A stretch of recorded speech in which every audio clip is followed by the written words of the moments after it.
নমস্কার, নিউজ 18 বাংলায় আপনাদের প্রত্যেককে স্বাগত। আমি বিশ্ব মজুমদার। শুরু করছি সোজা সাপটা মেগা ডিবেট। বিচার এবং ন্যায় বিচার শুনতে অনেকটা একই রকম হলেও দুটি শব্দের অর্থ অনেকটাই আলাদা। বিচার একটি আইনি প্রক্রিয়া, আর ন্যায় বিচার হলো সেই প্রক্রিয়ার ফলাফল।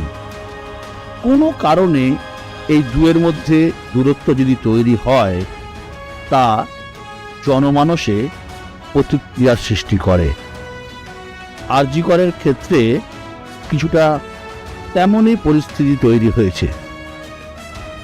বিচারকের শব্দ বা বিচারক বাণী এ নিয়ে আমরা প্রশ্ন তুলতে পারি না ঠিকই, কিন্তু এই বিচার প্রক্রিয়া যাদের জন্য, সেই জনতা যদি বিচারের মানদণ্ড নিয়ে প্রশ্ন তোলে, তাহলে সেই প্রশ্নগুলো আপনাদের সামনে তুলে ধরা সংবাদ মাধ্যম হিসেবে আমাদের দায়িত্ব। আজ আমরা সেটাই করব। রায় তো রায়ের মতো রায় হলো না। এই রায়ে একেবারেই খুশি নয়। এর একমাত্র সাজা ফাঁসিই হতে পারে। ফাঁসি হওয়াই উচিত ছিল। আমরা এই শাস্তিতে খুশি নই, আমরা ফাঁসি চাই, ফাঁসি চাইছি। সঞ্জয় রায় ধর্ষক, খুনি, নৃশংস, পাশবিক, দানবিক, এমন অপরাধীর ফাঁসি চেয়েছিল জনতা। ঘরের মেয়ের জন্য সুবিচার চেয়েছিল জনতা। 5 মাস অপেক্ষার পর বিচার হলো ঠিকই, কিন্তু সুবিচার হলো কি? জনতার আদালতে এখন এটাই সব থেকে বড় প্রশ্ন। আমার তো মনে হয় আবার ভাবা হোক, যাতে এটা আমৃত্যু কারাদণ্ডর বদলে ফাঁসি দেওয়া হোক। নিউজ 18 বাংলা সবসময় বাংলার কথা বলে, তাই সোমবার ধর্ষকের যাবজ্জীবন সাজা হতেই আমাদের ক্যামেরা ছুটে গিয়েছিল বাংলার নানা প্রান্তে, উত্তর থেকে দক্ষিণে। এই রায়ে কি জনতা খুশি? আমরা শুনেছি বাংলার মনের কথা। এই রায়টাকে মেনে নিতে পারছি না। চাইছি এর থেকে আরো কঠিন সাজা হোক। আমরা তো সর্বোচ্চ সাজা ফাঁসি হলে খুব আমাদের ভালো হতো। ডাইরেক্টলি বা ইনডাইরেক্টলি যারা জড়িত আছে সবার আমরা ফাঁসি চেয়েছিলাম। এই রায়ে খুশি না, কারণ যাবজ্জীবন না হয়ে তার ফাঁসিটাই হওয়া দরকার ছিল। আমার মনে হয় এটা ফাঁসি হলেই ভালো হতো। একদম খুশি না, তার শাস্তি হওয়া মানে ফাঁসি হওয়া উচিত। সঞ্জয় রায়ের ফাঁসির ঘোষণা হওয়া হলে আমরা অনেক খুশি হতাম। এই রায়দান নিয়ে আমরা সত্যিই খুবই হতাশ। আমরা চেয়েছিলাম সঞ্জয়ের ফাঁসি হোক। একমাত্র শাস্তির ফাঁসি দেওয়াই উচিত। ফাঁসি দিলে মানে আরো বেশি ভালো হতো। যদি ফাঁসিটা দেওয়া হতো, তাহলে তাতে আমরা মনে হতো যে কিছু মানুষ সচেতন হতো। কারো প্রশ্নে সিবিআই, কারো প্রশ্নে রাজ্য পুলিশ, কেউ আবার হতাশ বিচারের বাণীতে। হ্যাঁ, হতাশ। ভার্ডিক্ট নিয়ে হতাশ তো বটে। নিঃসন্দেহে চরমতম শাস্তি হওয়া দরকার ছিল।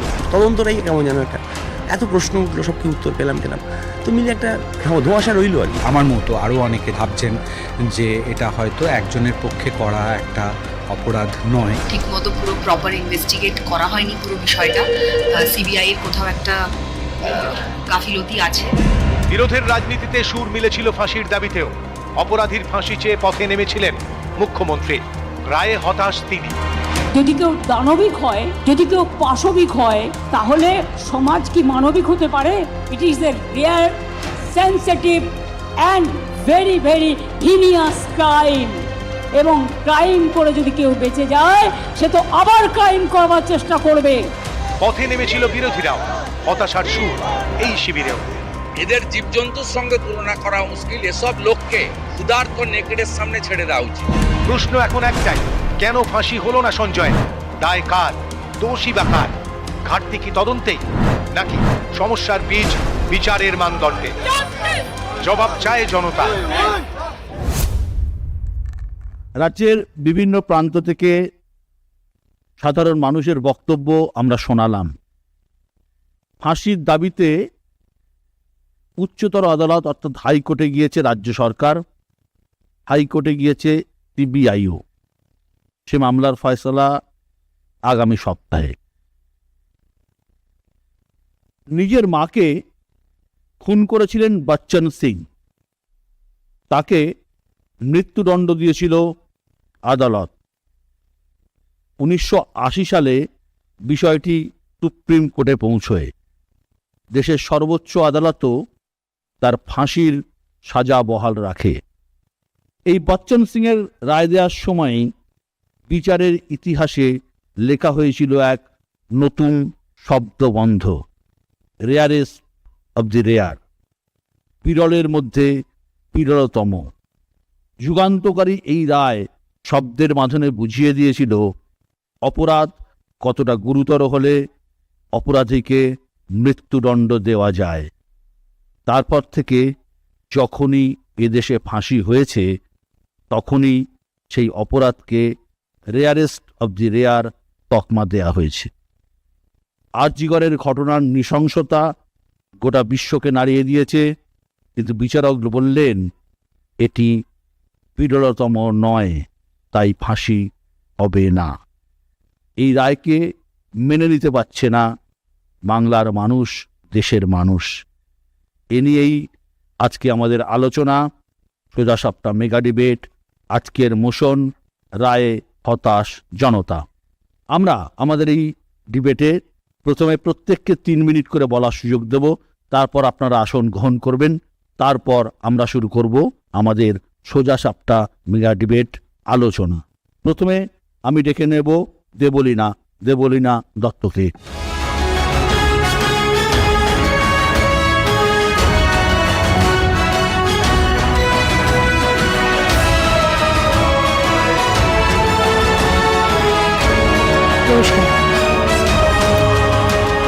সাধারণত যখনই এখানে কথা বলতে আসি 3 মিনিট পার হয়ে যায়, কিন্তু আজ আমি নিশ্চিত 3 মিনিট পার হবে না, কারণ খুব বেশি কথা বলার নেই। বিরলতম অপরাধ নয়, নিশ্চিতভাবে আমি এর বিপক্ষে। কেন বিপক্ষে সেটাই বলব। আদালতে কেন থমকে গেল মৃত্যুদণ্ডের পথ? কি কি থমকে গেল?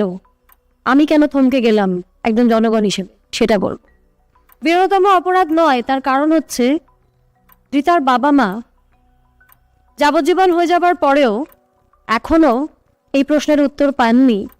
মেয়ে মারা যাওয়ার পর তাদেরকে ফোন করে কেন বলা হয়েছিল মেয়ে অসুস্থ?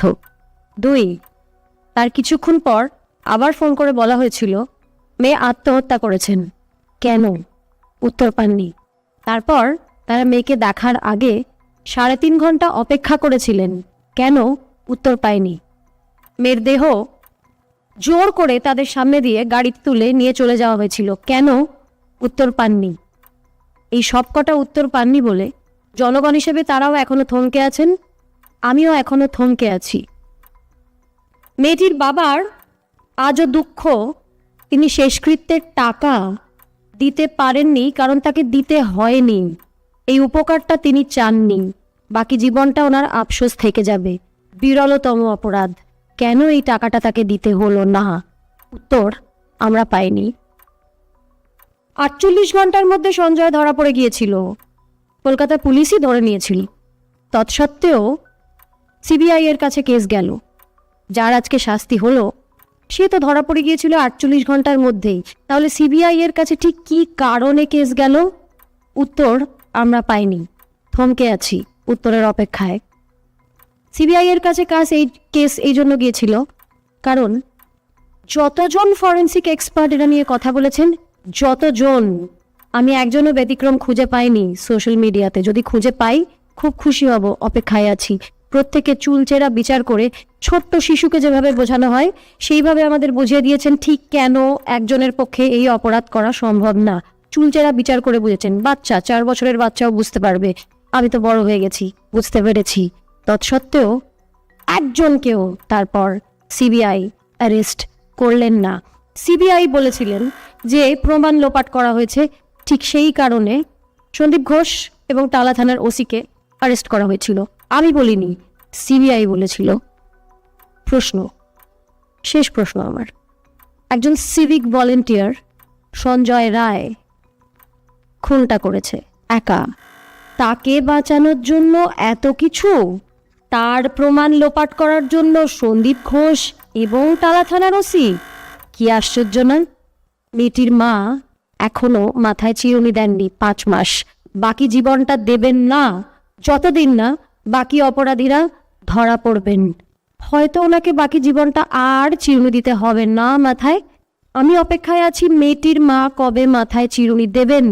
যতদিন না দেবেন আমি থমকে থাকব, কারণ বাকি অপরাধীদের এখনো ধরা হয়নি, চিহ্নিতই করা হয়নি। হয়তো আমার আশেপাশে সর্বক্ষণ ঘুরে বেড়াচ্ছে, হয়তো এই মুহূর্তে আমার এই বক্তব্য টিভি সে বসে পায়ের ওপর পা তুলে কফি বা চা খেতে খেতে শুনছে।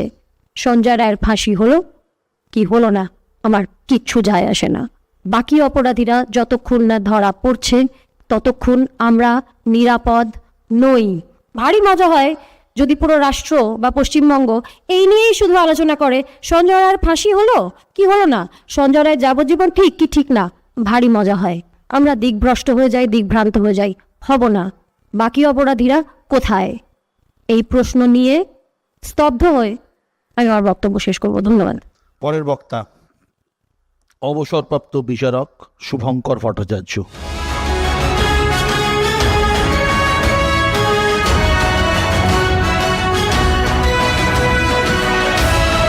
আমাদের এখানে প্রাজ্ঞ সমস্ত লোকজন যারা বসে আছেন তাদের সামনে আজকে আমাকে দাঁড় করানো হয়েছে। আমি একজন বিচারক, আমিও এরকম অনেক রকম জাজমেন্ট দিয়েছি।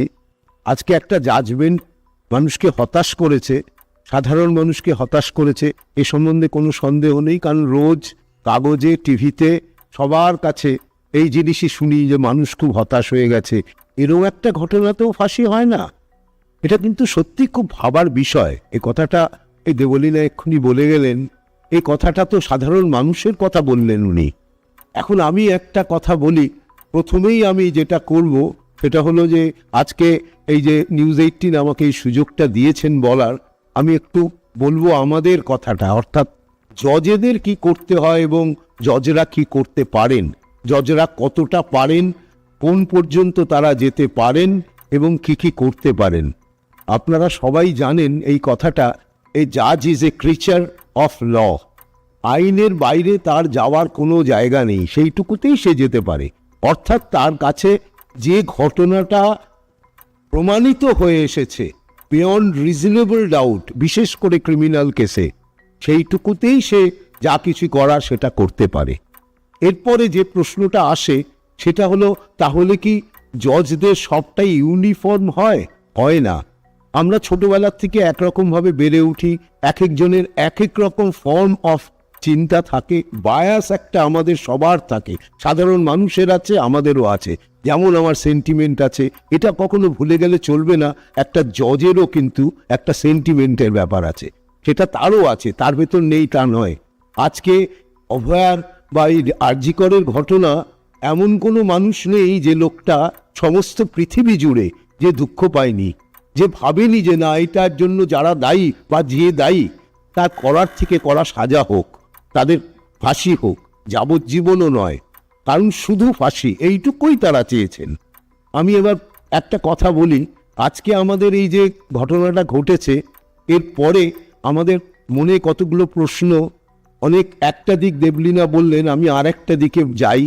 সেটা হলো এই মামলাটা হওয়ার কিছুদিনের মধ্যে সুপ্রিম কোর্ট এই মামলাটা আমাদের ক্যালকাটা হাইকোর্টের চিফ জাস্টিসের থেকে তুলে নিলেন এবং সেখানে এই মামলাটা শুনানি আরম্ভ হলো।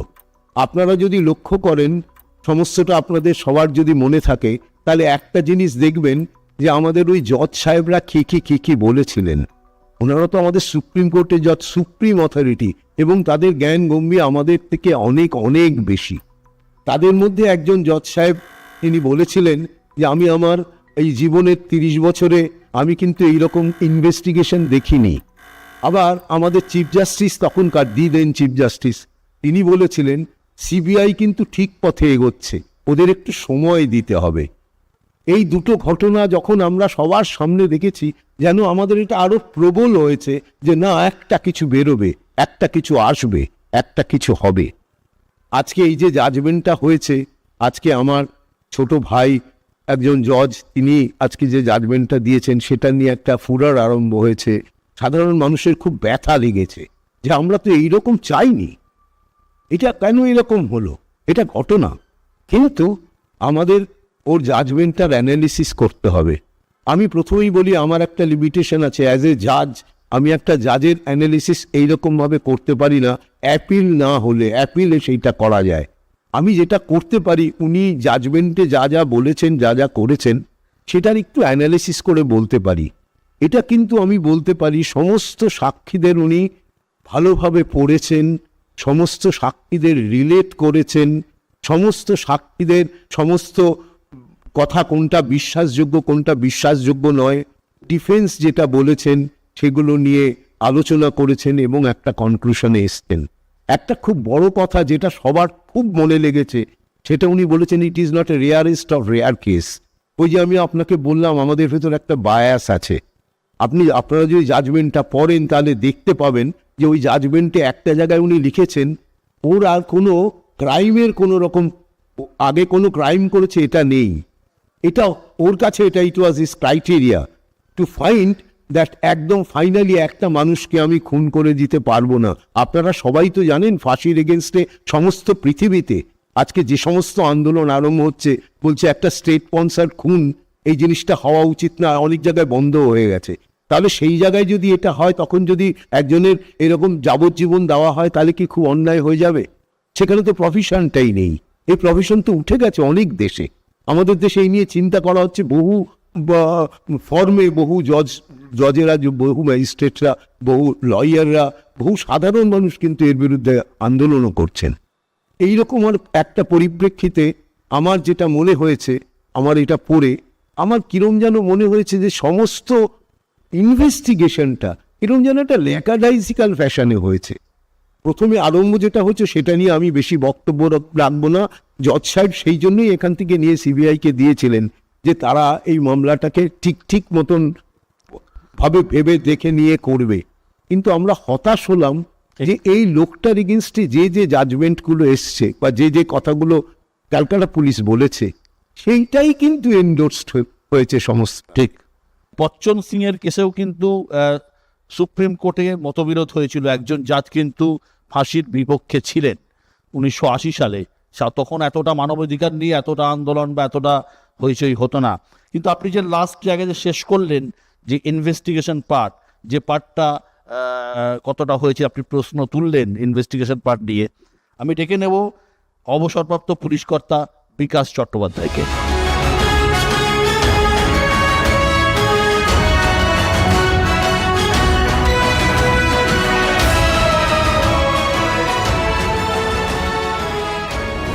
এই কেসটা যখন হয় তখন খুব দুঃখ পেয়েছিলাম। একটা 31 বছরের মেয়ে, অলমোস্ট আমার মেয়ের চেয়ে ছোট, তার এরকম একটা চরম পরিণতি, এটা ভাবতেই পারা যায়। তখন খুব কষ্ট পেয়েছিলাম। পরপর যতগুলি অনুষ্ঠান হয়েছে দেখেছি, যতগুলি আন্দোলন হয়েছে সেগুলোও দেখেছি। সেখানে যখন কলকাতা পুলিশের তরফ থেকে 48 ঘন্টার মাথায় এই সঞ্জয় রায় নামে যে সিভিক ভলেন্টিয়ার ছিল তাকে যখন ধরা হলো, তখন ভাবলাম বোধহয় একটা কিছু হবে, এই আশাই ছিলাম। হঠাৎ করে দেখলাম একটা বিরাট আন্দোলনের পরিপ্রেক্ষিতে সুপ্রিম কোর্টের অর্ডারে এবং হাইকোর্টের অর্ডারে মামলাটা সিবিআইয়ের কাছে চলে যায়। আমরা সিবিআইয়ের কাছে অনেক কিছু আশা করেছিলাম। আমি একজন ইনভেস্টিগেটিং অফিসার হিসাবে বলতে পারি, এই যে এই ঘটনাটা কলকাতায় বিরাট বড় চাঞ্চল্য ছড়িয়েছিল। আমার মনেও অনেক চঞ্চলতা এসেছিল। আমি ভেবেছিলাম এইবার বোধহয় কিছু একটা করবে সিবিআই। কিন্তু যখন দেখলাম ওর বিরুদ্ধে চার্জশিট দেওয়া হলো এবং অন্য কোনো আসামিকে ধরা হলো না, তখন মনে মনে খুব হতাশ হয়েছিলাম, খুবই হতাশ হয়েছিল। এটা কি করে হয় মেলাতে পারছিলাম না। আমরা তদন্ত করেছি, তো সেই তদন্ত করতে গিয়ে আমরা যে ধরনের অসুবিধা বা সুবিধা ফেস করেছি সেগুলো যখন করছি বা 2 2 4 যখন মেলানোর চেষ্টা করছি তখন কিন্তু মিলছে না। যাই হোক, সিবিআই ভালো তদন্ত করে, ওরা অতি মানব। সবাই চেয়েছিলেন যে সিবিআই মামলাটা করুক, তো সিবিআইয়ের হাতেই চলে গেল এবং দীর্ঘ 4-5 মাস ধরে এরকম চলল।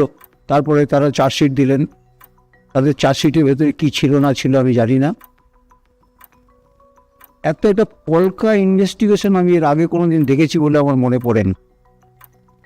তখন আমরা সবাই মিলে, যখন বিচারের রায়টা আসলো, তখন কিন্তু আমরা সবাই মিলে বিচারকের দিকে আঙুলটা তুলছি যে উনি কেন ফাঁসির সাজা দিলেন না।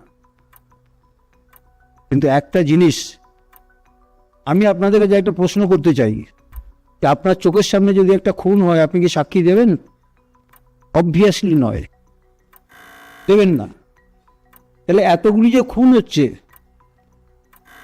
এই যে খুনগুলো হয়ে যাচ্ছে এবং পুলিশ অফিসাররা যে তদন্ত করছে এবং তদন্ত করার মধ্যে অনেক কেসের কিন্তু সাজা হচ্ছে, তাহলে এই সাজাগুলি কী করে হয়?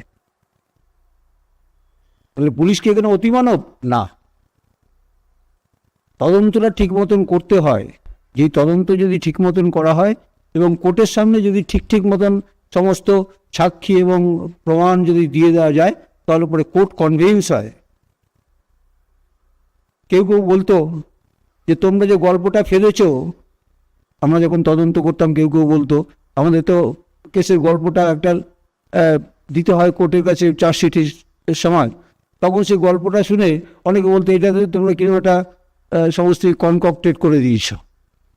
আমরা কনকক্টেড কিছুই করিনি, যা ঘটনা সেইটাই লিখেছি, কিন্তু সাক্ষীটা পাওয়া যেটার কথা, সেই সাক্ষীগুলি তো পাওয়া যায় না in most of the cases.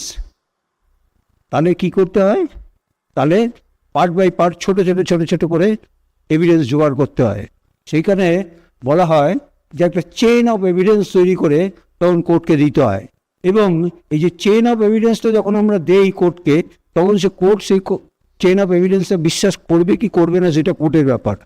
কিন্তু আমাদের মনে রাখতে হবে, বিচারকরা একটা জিনিস দেখেন, যে এই চেইন অফ এভিডেন্স যেটা দিয়েছে তার মধ্যে যদি একটা ফুল, মানে একটা মালা যে গেঁথে দেওয়া হলো, তার মধ্যে যদি একটা ফুল সরে যায়, তারপরে সেখানে একটা বেনিফিট অফ ডাউট এসে যায়।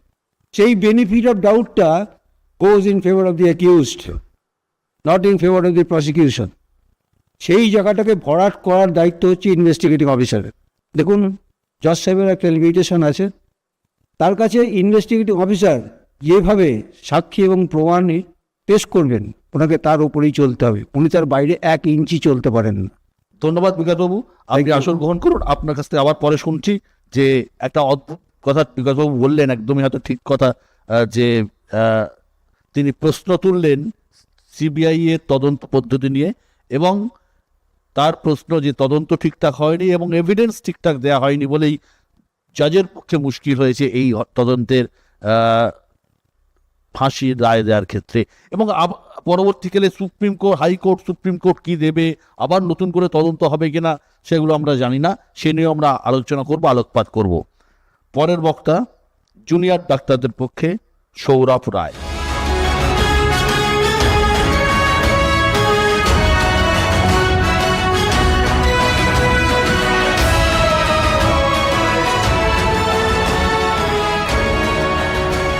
আমি আজকে এখানে এসে যে দাঁড়িয়ে আছি, সেটা গত 9ই আগস্ট থেকে গোটা পশ্চিমবঙ্গ এবং গোটা ভারতবর্ষে যে আন্দোলন চলেছিল, সেই আন্দোলনের পক্ষে, সেই আন্দোলনের একজন কর্মী হিসেবে আমি এখানে দাঁড়িয়ে আছি।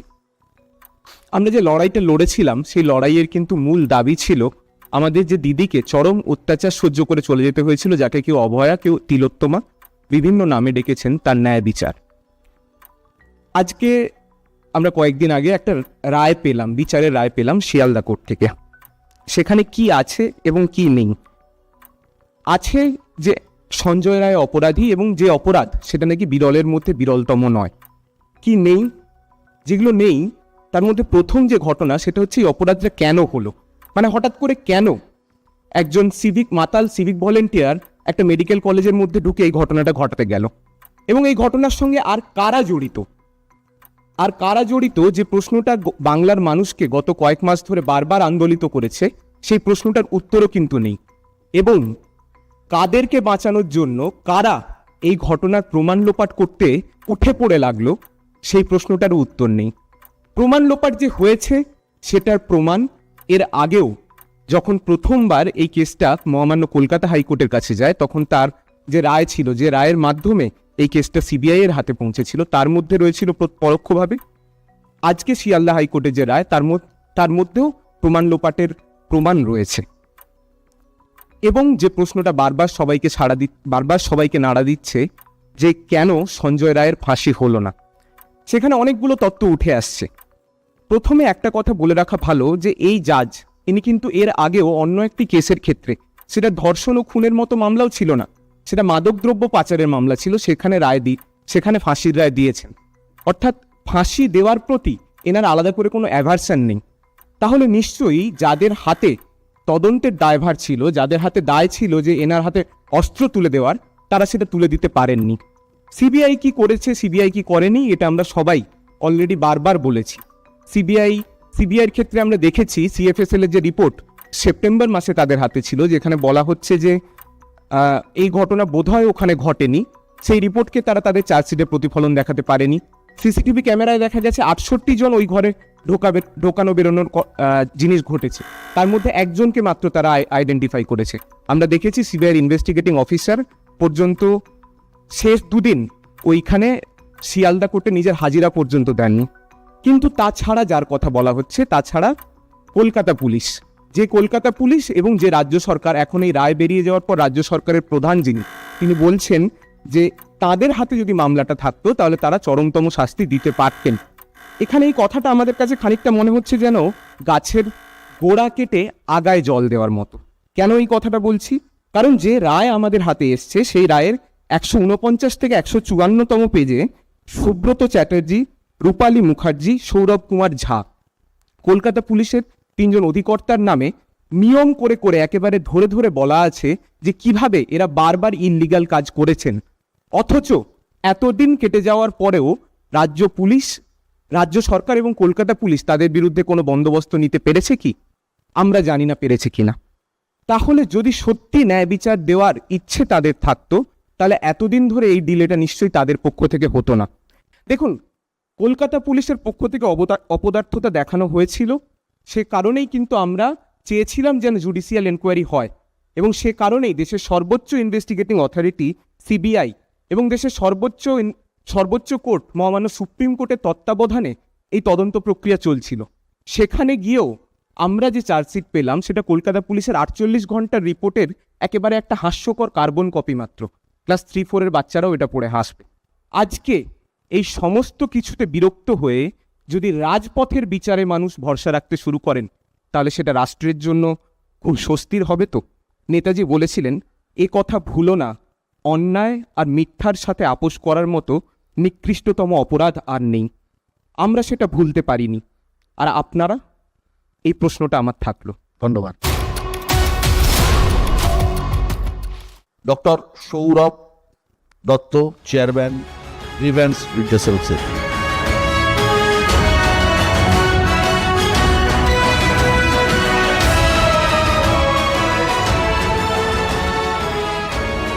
প্রথমেই বলে রাখি যে আমি আমার যে বক্তব্য রাখছি সেটা কিন্তু গ্রিভেন্স রিড্রেসাল সেলের তরফ থেকে নয়। কারণ যে ইনভেস্টিগেশন সুপ্রিম কোর্টের নজরদারিতে সিবিআই করছে, সেটা নিয়ে গ্রিভেন্স রিড্রেসাল সেলের অফিসিয়াল বক্তব্য থাকার কোনো চান্স থাকে না। তো সেটা আমার একান্তই ব্যক্তিগত মতামত, আমি আজকে যেটা বলবো।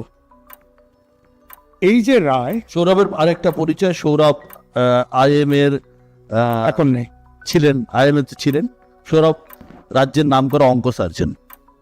তো আজকে এই যে রায়, এর দুটো অ্যাসপেক্ট। একটা হচ্ছে যেই রায়টা কতটা ঠিক, মানে সঞ্জয় রায়ের ফাঁসি কেন হলো না সেটা। আরেকটা অ্যাসপেক্ট যে ইনভেস্টিগেশন হয়েছে সেটা আমরা কতটা স্যাটিসফাইড। বেসিক্যালি বিতর্ক এই দুটো নিয়ে। প্রথমেই বলি, রায়ের ক্ষেত্রে আমি কিন্তু জোরহাত করে ক্ষমা চেয়ে বলছি, আপনারা অন্যরকম ভাবতে পারেন। ব্যক্তিগতভাবে আমি মৃত্যুদণ্ডের বিরোধী। পৃথিবীতে 55টি দেশে এখন মৃত্যুদণ্ড আছে, 111টা দেশে নেই। কিন্তু প্রশ্নটা অন্য জায়গায়। আমাদের দেশের কনস্টিটিউশনে মৃত্যুদণ্ড আছে, এবং সেটা রেয়ারেস্ট অফ দ্য রেয়ার ইনসিডেন্টসের ক্ষেত্রে। যদি অভয়ার মৃত্যু, এটার ফাঁসি না হয় আমি যদি খুশি হই, ঠিক ততটা দুঃখিত যেটা বিরলের মধ্যে বিরলতম না বলার জন্য। এই দুটোর মধ্যে কিন্তু কোনো মিল নেই। এটা নিঃসন্দেহে বিরলের থেকেও, যদি মানে তার থেকেও বিরল হয়, সেটা বোধহয় এটা। দ্বিতীয় প্রশ্ন যেটা, যে ইনভেস্টিগেশন, সৌরভ অনেকটা বলল। দেখুন, তারপর বিশ্বদা যেটা বলল, আমাদের তো কোথাও ভরসা রাখতে হবে। সুপ্রিম কোর্টের নজরদারিতে সিবিআই তদন্ত করছে। আমরাই চেয়েছিলাম, কিন্তু বলতে বাধ্য হচ্ছি আমরা বেশিরভাগই এই তদন্তে স্যাটিসফাইড নই।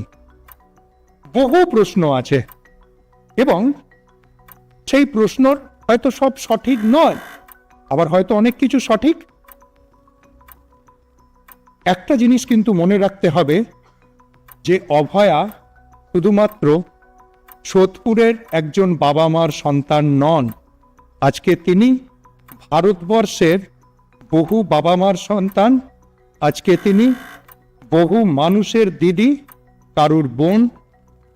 সুতরাং এর উত্তর কিন্তু সবাইকে দিতে হবে। Why CBI is not coming out with a press meet, যেখানে আমরা যে প্রশ্নগুলোর ফাঁক বলছি, এত মিডিয়া বলছে, সিএফএসএল এর যে রিপোর্ট, এগুলোতে তাদের কাউন্টার আর্গুমেন্টগুলো নিয়ে they should have come up openly, because everybody of us has right to know every detail of this case, এবং এটা না জানানো একটা ক্রাইম।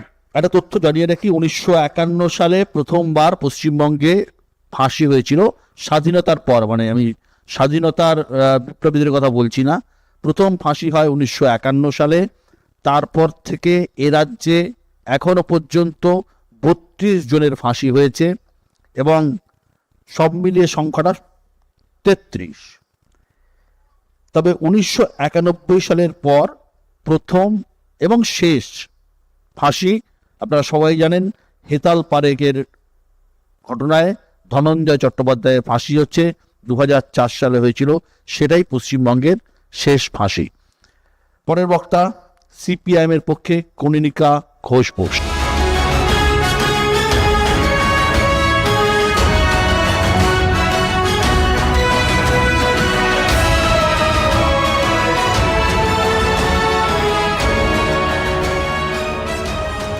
আমাদের মোশন রায় হতাশ জনতা। আমি একটু অন্যভাবে বলতে চাই যে রায় হয়েছে, কিন্তু বিশ্বদার কথা অনুযায়ী প্রশ্নও করতে চাই, বিচার পেলাম কি? ফলে যে লড়াই আন্দোলন হয়েছিল গত 9ই আগস্ট থেকে, সেই লড়াই আন্দোলনের একজন পার্ট ছিলাম, অংশ ছিলাম, এবং আমরা বুঝতে পারছি যে এখনো পর্যন্ত লড়াই আন্দোলন চালাতে হবে। কারণ পৃথিবীর ইতিহাসে আমরা দেখেছি যে বিচার, সুবিচার অনেক সময় ছিনিয়ে আনতে হয়, সবসময় তা এমনি পাওয়া যায় না। আর তাই ছিনিয়ে আনার জন্য লড়াই নিশ্চিত জারি থাকবে। প্রশ্ন তো অনেক, 1, 2, 3, 4, 5টা বলে গেছেন আমার পূর্ববর্তী বক্তারা, অনেক প্রশ্নের কথা বলে গেছেন। আমারও তো তাই প্রশ্ন মানুষের হয়েও প্রশ্ন যে ঠিকই তো, যে কেন এত কিন্তু কেন থাকবে, এত অস্পষ্টতা কেন থাকবে? সিবিআই তারা সুপ্রিম কোর্ট সুমোটো করে তারা নিজেরা তত্ত্বাবধানে তাদের কেস নিয়েছিলেন। আমাদের আসলে অভিজ্ঞতা আছে সিবিআইয়ের প্রশ্নে, বারবার আমরা বলেছিলাম নজর রাখতে হবে, কারণ আমাদের সারদা, নারদা এসবের অভিজ্ঞতা আছে, আমাদের খুব একটা ভালো অভিজ্ঞতা সেই প্রশ্নে নয়। ফলে স্বাভাবিকভাবেই আমরা দেখেছি, আমরা বারবার আরও অনেক সময় আমরা দেখছি তো, এই যে এত বিভিন্ন সময় চার্জশিট ইত্যাদি প্রশ্নে কটা দিতে পারছেন না, কি হচ্ছে আলটিমেটলি, কত দিন পর্যন্ত চলছে। তাই আমাদের প্রশ্ন ছিল, এবং এই প্রশ্ন এর পরেও যে ঠিক বিচারপতি তো তার সামনে যে এভিডেন্সগুলো থাকবে তাই নিয়েই বিচার করবেন, তাই নিয়েই তাকে বিচার করতে হবে। তাহলে যারা তদন্তকারী সংস্থা তারা কি দিতে পারলেন, কেন এতদিন পর্যন্ত, তারপরেও কেন একটাও সাপ্লিমেন্টারি চার্জশিট তারা দিতে পারবেন বলেছিলেন, দিতে পারেন এই কথা বলেছিলেন, কিন্তু কেন পারলেন না? প্রশ্ন থাকবেই। যে তথ্য প্রমাণ লোপাটের জন্য আমরাও বলেছি, বারবার বলেছেন বিভিন্ন জন তথ্য প্রমাণ লোপাটের ক্ষেত্রে এক প্রশ্ন করে গেছেন, এখানে নতুন করে বাড়তি বলার কিছু নেই। কিন্তু বারে একবার ডেকে পাঠালেন, তাদের হসপিটাল থেকে নির্যাতিতার বাবা মাকে ডেকে পাঠানো হলো, একবার বললেন অসুস্থ, তারপরে বললেন আত্মহত্যা, তারপরে দেখলেন এসে যা ঘটনা ঘটেছে। কেন? প্রশ্ন থাকবে, প্রশ্ন করতে ইচ্ছা করছে। পুলিশ এত বড় আধিকারিক, তাদের প্রশ্নে, পুলিশের প্রশ্নে ঠিকই তো আমরা তো ভরসা করতে চাই তাদের ওপর, তারা রক্ষক, কিন্তু স্বাভাবিক তারাই ভক্ষক কিনা প্রশ্ন থাকবে না? যে বড় আধিকারিক এসে কে ফিঙ্গারপ্রিন্ট এক্সপার্ট বলে দিচ্ছেন, পরে জানা যাচ্ছে তার অন্য পরিচয়, প্রশ্ন তো থাকবেই আমাদের। আর এই প্রশ্নগুলোকে নিয়েই আমরা তাই জন্য স্বাভাবিকভাবে প্রত্যেক মানুষ, যে মানুষ শুধুমাত্র এই একটি প্রশ্নে নিশ্চয়ই আমরা নিমজ্জিত থাকব না যে কি তার একজনের শাস্তি হয়েছে, কোনটা শাস্তি, এইটা না ওইটা, আসলে একজন না অনেকজন, কারা, বারবার যে কথা ফরেন্সিক এক্সপার্টরা বলেছিলেন, আমরা তো জানি না, আমরা তো নোভিস, আমরা তো এই ক্ষেত্রে জানি না, কিন্তু তারা তো বারবার আমাদেরকে বিভিন্নভাবে বোঝানোর চেষ্টা করেছেন যে যার তিলোত্তমার আগে, মৃত্যুর আগের যা শরীরে আঘাতের চিহ্ন, সেটা মৃত্যুর আগের। যা পাওয়া গিয়েছে, যে ধরনের ভাবে ঘটনা ঘটানো হয়েছে, তা কখনো একজন করতে পারেন না, বারবার বলেছিলেন। তাহলে তারপরেও এতদিন পরেও ওই বারবার পর্বতের মুশিক প্রসবের মতন একই ধরনের ঘটনা হলে স্বাভাবিক মানুষ হিসাবে আমরা প্রত্যেকের প্রশ্ন করব তো নিশ্চয়ই। আর এই প্রশ্ন সেই কারণেই বারবার থাকছে যে দিল্লির এইমসের নেতৃত্বে, ফরেন্সিকের নেতৃত্বে যারা একটা মাল্টি ইনস্টিটিউশনাল মেডিকেল বোর্ড করেছিলেন, তারা যে কথা বলছেন, সিএফএসএল যে কথা বলছে, তাহলে তার কোনো প্রতিফলন কিন্তু চার্জশিটেও থাকছে না। কেন থাকলো না, কি কারণে থাকলো না? আগের বারগুলোর মতোই ঘটনাগুলো ঘটে যাচ্ছে, একই সময় প্রশ্নগুলো থেকে যাচ্ছে। আর এই প্রশ্নগুলো থেকে যাচ্ছে বলেই দাড়ি টানতে চাই না, মনে করি যে এই প্রশ্নগুলো নিয়েই লড়াই করতে হবে আরও অনেক। ডিমান্ড জাস্টিস বলেছিলাম, ডিজার্ভ জাস্টিস, এখনও বলতে চাই যে ফাইট ফর জাস্টিস, জাস্টিসের জন্য ফাইট করতে হবে আরও, এটাই মনে করি। ধন্যবাদ কনিনিকাদি। কনিনিকাদি খুব সূক্ষ্মভাবে তৃণমূল এবং বিজেপির আঁতাতের ইঙ্গিত দিয়ে রাখলেন। পরের বক্তা সুমন ভট্টাচার্য।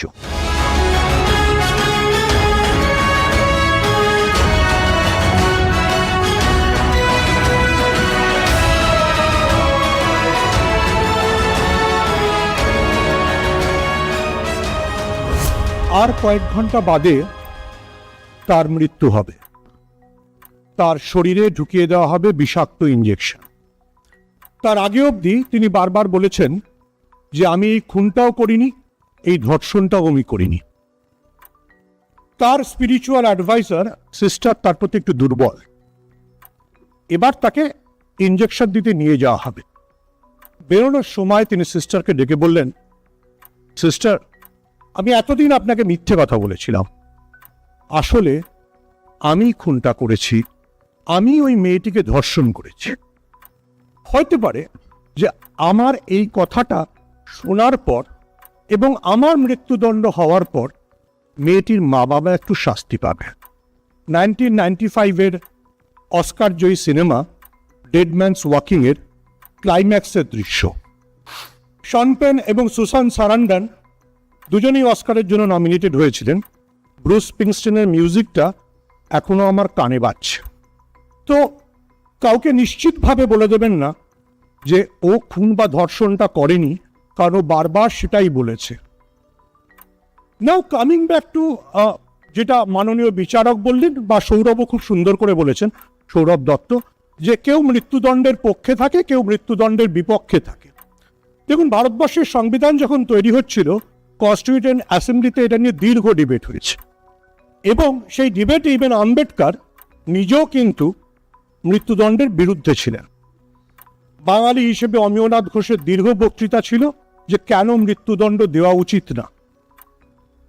কিন্তু দুজন ভদ্রলোক, রাজা গোপালাচারী এবং বল্লভভাই প্যাটেল, বলেন যে মৃত্যুদণ্ড দরকার।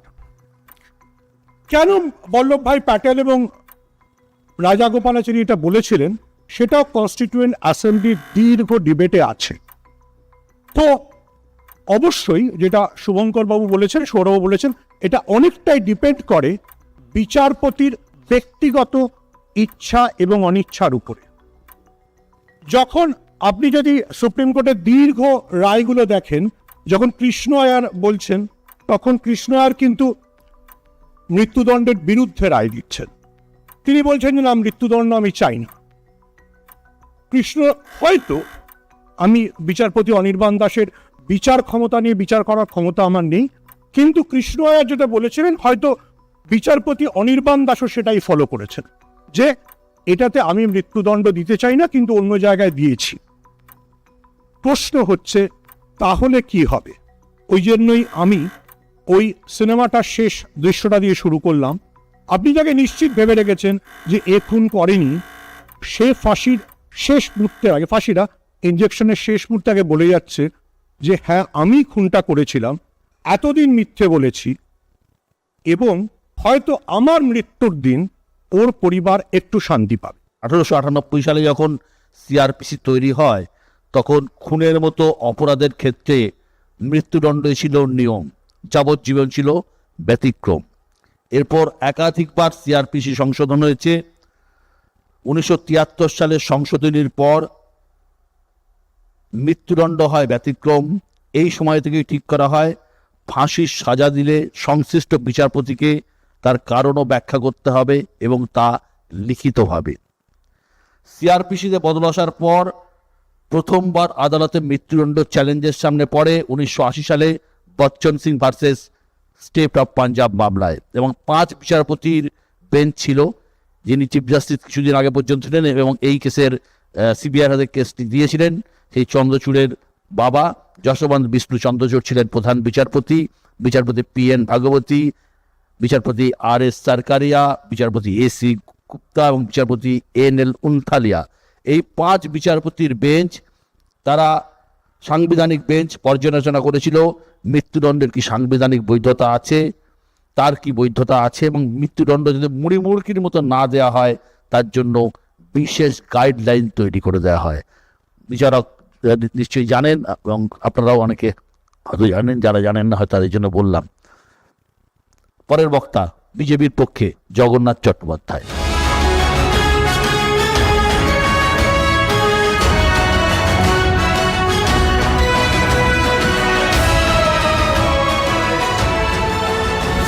নয় আগস্টের ঘটনা। 20 তারিখে তার ফল ঘোষণা বা রায় পেলাম। মাইকটা একটু কাছে। 161 দিনের মাথায় অপরাধ, গ্রেপ্তারি, চার্জশিট, সাক্ষ্য গ্রহণ, দোষী সাব্যস্ত এবং রায়। নানা প্রশ্ন উঠেছে, বিশেষ করে যে প্রশ্ন যে কেন ফাঁসি হলো না। শুধু বাংলা নয়, সারা ভারতবর্ষ এই ঘটনাকে নিয়ে অপরাধীর ফাঁসি চেয়েছিল, কিন্তু বিচারক পুরো প্রক্রিয়ায় তার রায় লেখার ক্ষেত্রে যে বিষয়গুলি বিবেচনা করে এই রায় ঘোষণা করেছেন তাতে 3টি বিষয় মূলত বলেছেন। 1, পূর্ব অপরাধের কোনো চিহ্ন মেলেনি। 2, মানবতা, অভিযুক্তের বা অপরাধীর অধিকার, এবং আমরা আজকের এই আধুনিক সমাজে চোখের বদলে চোখ, মৃত্যুর বদলে মৃত্যু, এই দর্শনকে কি এগিয়ে নিয়ে যাব? তার থেকেও বড় যে বচ্চন সিং মামলায় সংজ্ঞায়িত rarest of the rare case হিসেবে তিনি ফেলে বলতে চেয়েছেন যে এভিডেন্স, তথ্য প্রমাণ দিয়ে আমি সন্তুষ্ট হতে পারিনি, তথ্য প্রমাণ আমাকে সাপোর্ট করছে না, তাই আমি এই ঘটনায় আমৃত্যু যাবজ্জীবন সাজা দিচ্ছি, মৃত্যু নয়, ফাঁসি নয়। প্রশ্ন উঠেছে যে সিবিআইয়ের ভূমিকা নিয়েও, যে তদন্তকারী সংস্থার হাতে মামলা গেল, সিবিআই কি করল? প্রত্যাশা ছিলই, কিন্তু একটা জিনিস মনে রাখবেন, বিচারক বললেন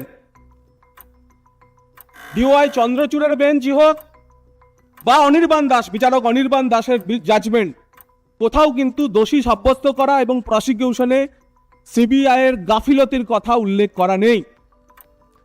4টি স্ট্যাটাস রিপোর্ট দেওয়ার পরেতেও চন্দ্রচূড় বলেছেন সিবিআই ঠিক পথে যাচ্ছে। রাদার প্রসিজিওর, প্রক্রিয়া, যে প্রক্রিয়ায় তো কলকাতা পুলিশ প্রথম 5 দিনের তদন্ত করেছিল, তা নিয়ে বিচারপতি JB পার্ডিওয়ালা বলেছিলেন, আমার 35 বছরের জজুয়তির জীবনে এমন তদন্ত দেখিনি। 9 তারিখের ঘটনা, 13 তারিখে সিবিআই জাজ অর্ডার, 14 তারিখ সিবিআই তদন্ত করতে গেল, 5 দিনের মধ্যে আর কি বাকি ছিল? ততদিনে ক্রাইম সিনে গড়ের মাঠ করা হয়েছে। 23 পাতায় বলছেন বিচারক, প্যারাগ্রাফ নাম্বার 22, বারবার বলছেন যে মা বাবা তার প্রসিকিউশন উইটনেসে বলছেন যে আমরা গিয়ে বলছি তালা থানায়, একটু সুযোগ দিন, আর একবার পোস্টমর্টম করাতে চাই। পুলিশ তুলে নিয়ে চলে গেছেন। বিচারক কি লিখেছেন? বিচারক লিখছেন যে পোস্টমর্টম শুরু করে দেওয়ার পরে বাবা মাকে তুলে নিয়ে চলে যাওয়া হয়েছে অভিযোগ লেখাতে, সকালবেলার ঘটনা সন্ধ্যেবেলায় টালা থানায়, ফিরে এসে দেখছে মৃতা নেই। পরে জানানো হয়েছে উপস্থিত কে? গৌরবময় উপস্থিতি, অনুপ্রাণিত উপস্থিতি স্থানীয় বিধায়ক নির্মল ঘোষের। পুড়িয়ে দেওয়া হয়েছে, পুড়িয়ে দেওয়া হয়েছে। শেষ, আমার ক্রাইম সিন শেষ, মৃতদেহ পুড়িয়ে দিলাম। রেপের তদন্তে, খুনের তদন্তে, বিশেষ করে রেপ প্রমাণের ক্ষেত্রে আর কি বাকি থাকলো আপনার? 5 দিন পর যখন আপনি তদন্ত করতে গেছেন, 11 জনের এক্সপার্ট টিম তৈরি করা হয়েছে। ভারত সরকারের ডিজি মানে director general of health service, AIIMS দিল্লির ফরেন্সিক মেডিসিনের ডাইরেক্টর, তারা সেই টিমের মধ্যে রয়েছেন। কিন্তু কি দেখছেন? গত 5 দিন 9 থেকে 13, ওই বিগত 5 দিনে যে তথ্য প্রমাণ সংগ্রহ করে সিবিআইয়ের হাতে তুলে দেওয়া হয়েছে তার অ্যানালিসিস করছেন। সিবিআইয়ের হাতে সুযোগ ছিল মৃতার দেহকে আরেকবার পরীক্ষা করা, সিবিআইয়ের হাতে সুযোগ ছিল সেমিনার হলকে রাসায়নিক দিয়ে মুছে ফেলার পর আরেকবার দেখা, সিবিআইয়ের হাতে সুযোগ ছিল ওই ঘটনায় সত্যি কি গাফিলতি কলকাতা পুলিশ ডোমের ময়না তদন্তে, ধন্যবাদ, ডোমের ময়না তদন্তে কি গাফিলতি ছিল তা আরেকবার রিভিজিট করা।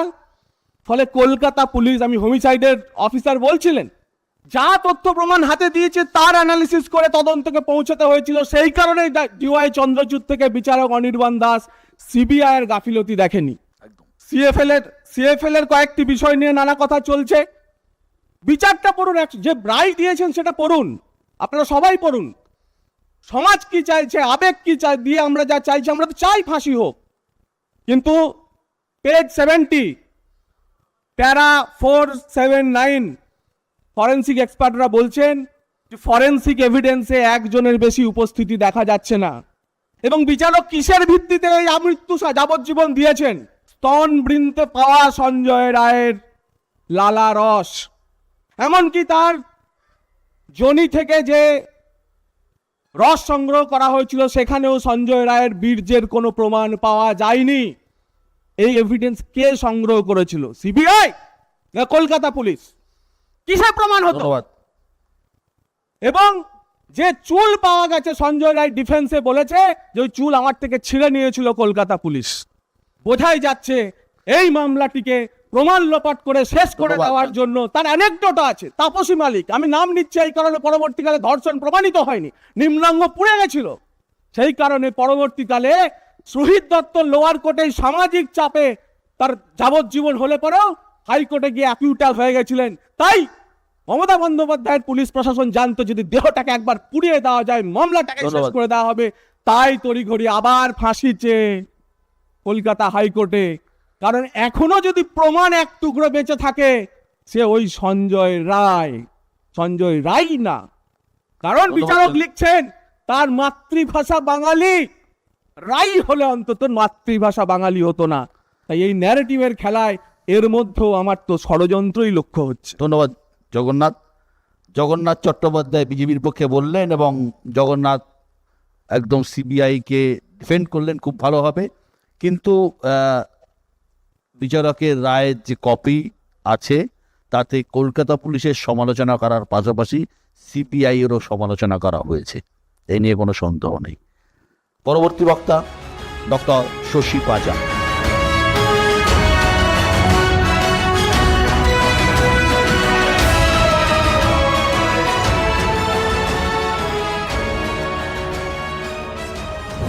আমরা প্রত্যেকেই এক একটা জগতের সঙ্গে যুক্ত আছি ঠিকই, কিন্তু যে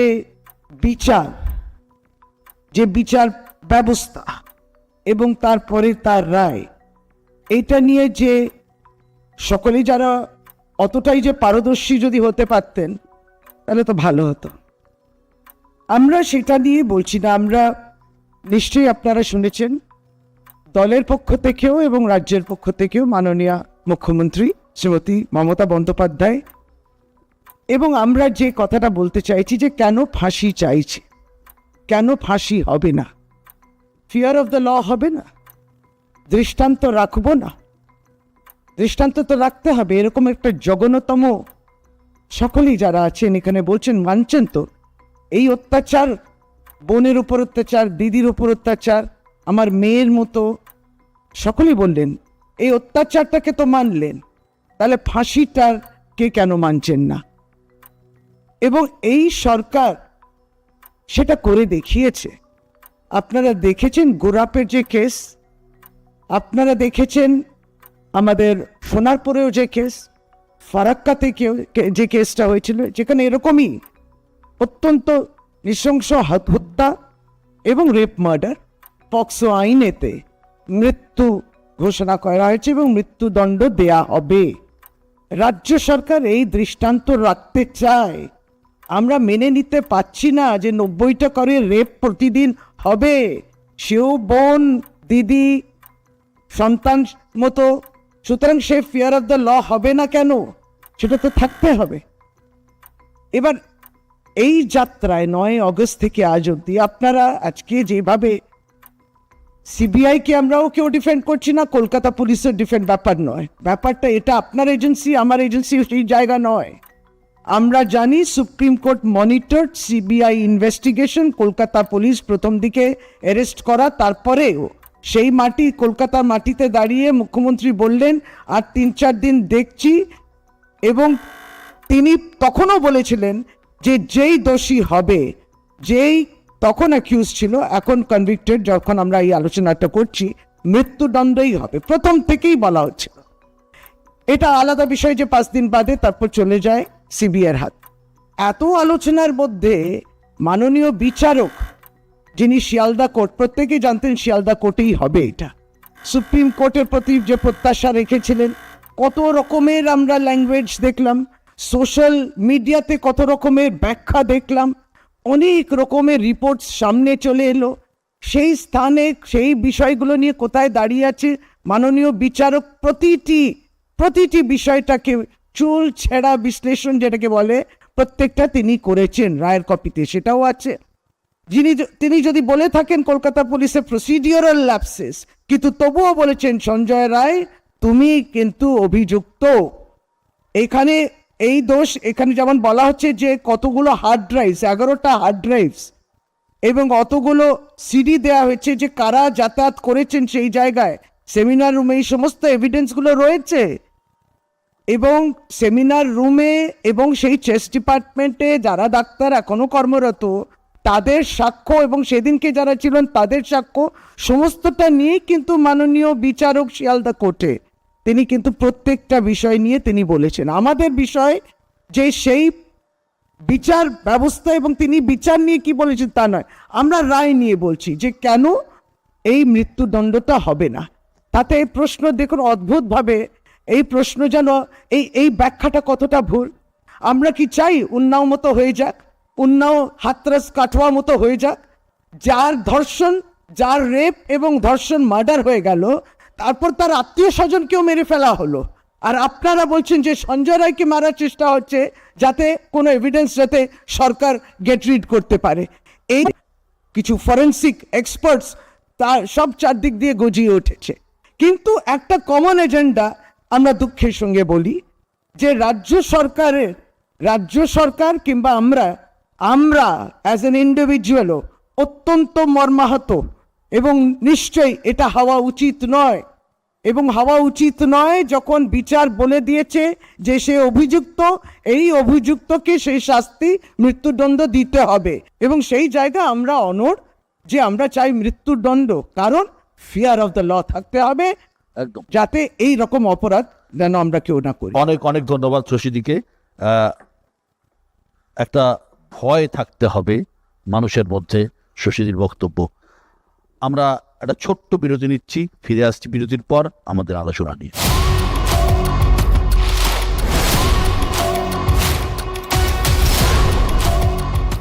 ফিরে আসলাম বিরতির পর সোজা সাপটা মেগা ডিবেট দিয়ে। আমি প্রথমে আসব প্রাক্তন বিচারক শুভঙ্কর ভট্টাচার্যের কাছে। শুভঙ্করবাবু, এই আলোচনা সভায় উপস্থিত যারা আছেন তাদের মধ্যে একমাত্র আপনি বিচারকের আসনে বসেছেন। আপনি কি মনে করেন ব্যক্তিগতভাবে যে সঞ্জয় রায়ের অপরাধ বিরলের মধ্যে বিরলতম নয়? আসলে সঞ্জয়ের এই ঘটনাটা নিয়ে এত রকম কথা হয়েছে, আমার তো সবচেয়ে প্রথম একটা জিনিস ভীষণ খটকা লেগেছিল যে অদ্ভুতভাবে এইরকম একটা ঘটনা ঘটার পর কি করে যেন একটা লোককে কোথাও ধরে ফেললো, সেই লোকটা একটা এরকম হিনিয়াস ক্রাইম করে এখানে থেকে গেল, সবার মধ্যে থেকে গেল, কাজ করতে আরম্ভ করলো, যেন কিছুই হয়নি, তার কোনো ভয়ও নেই, ডরও নেই, কিছুই নেই।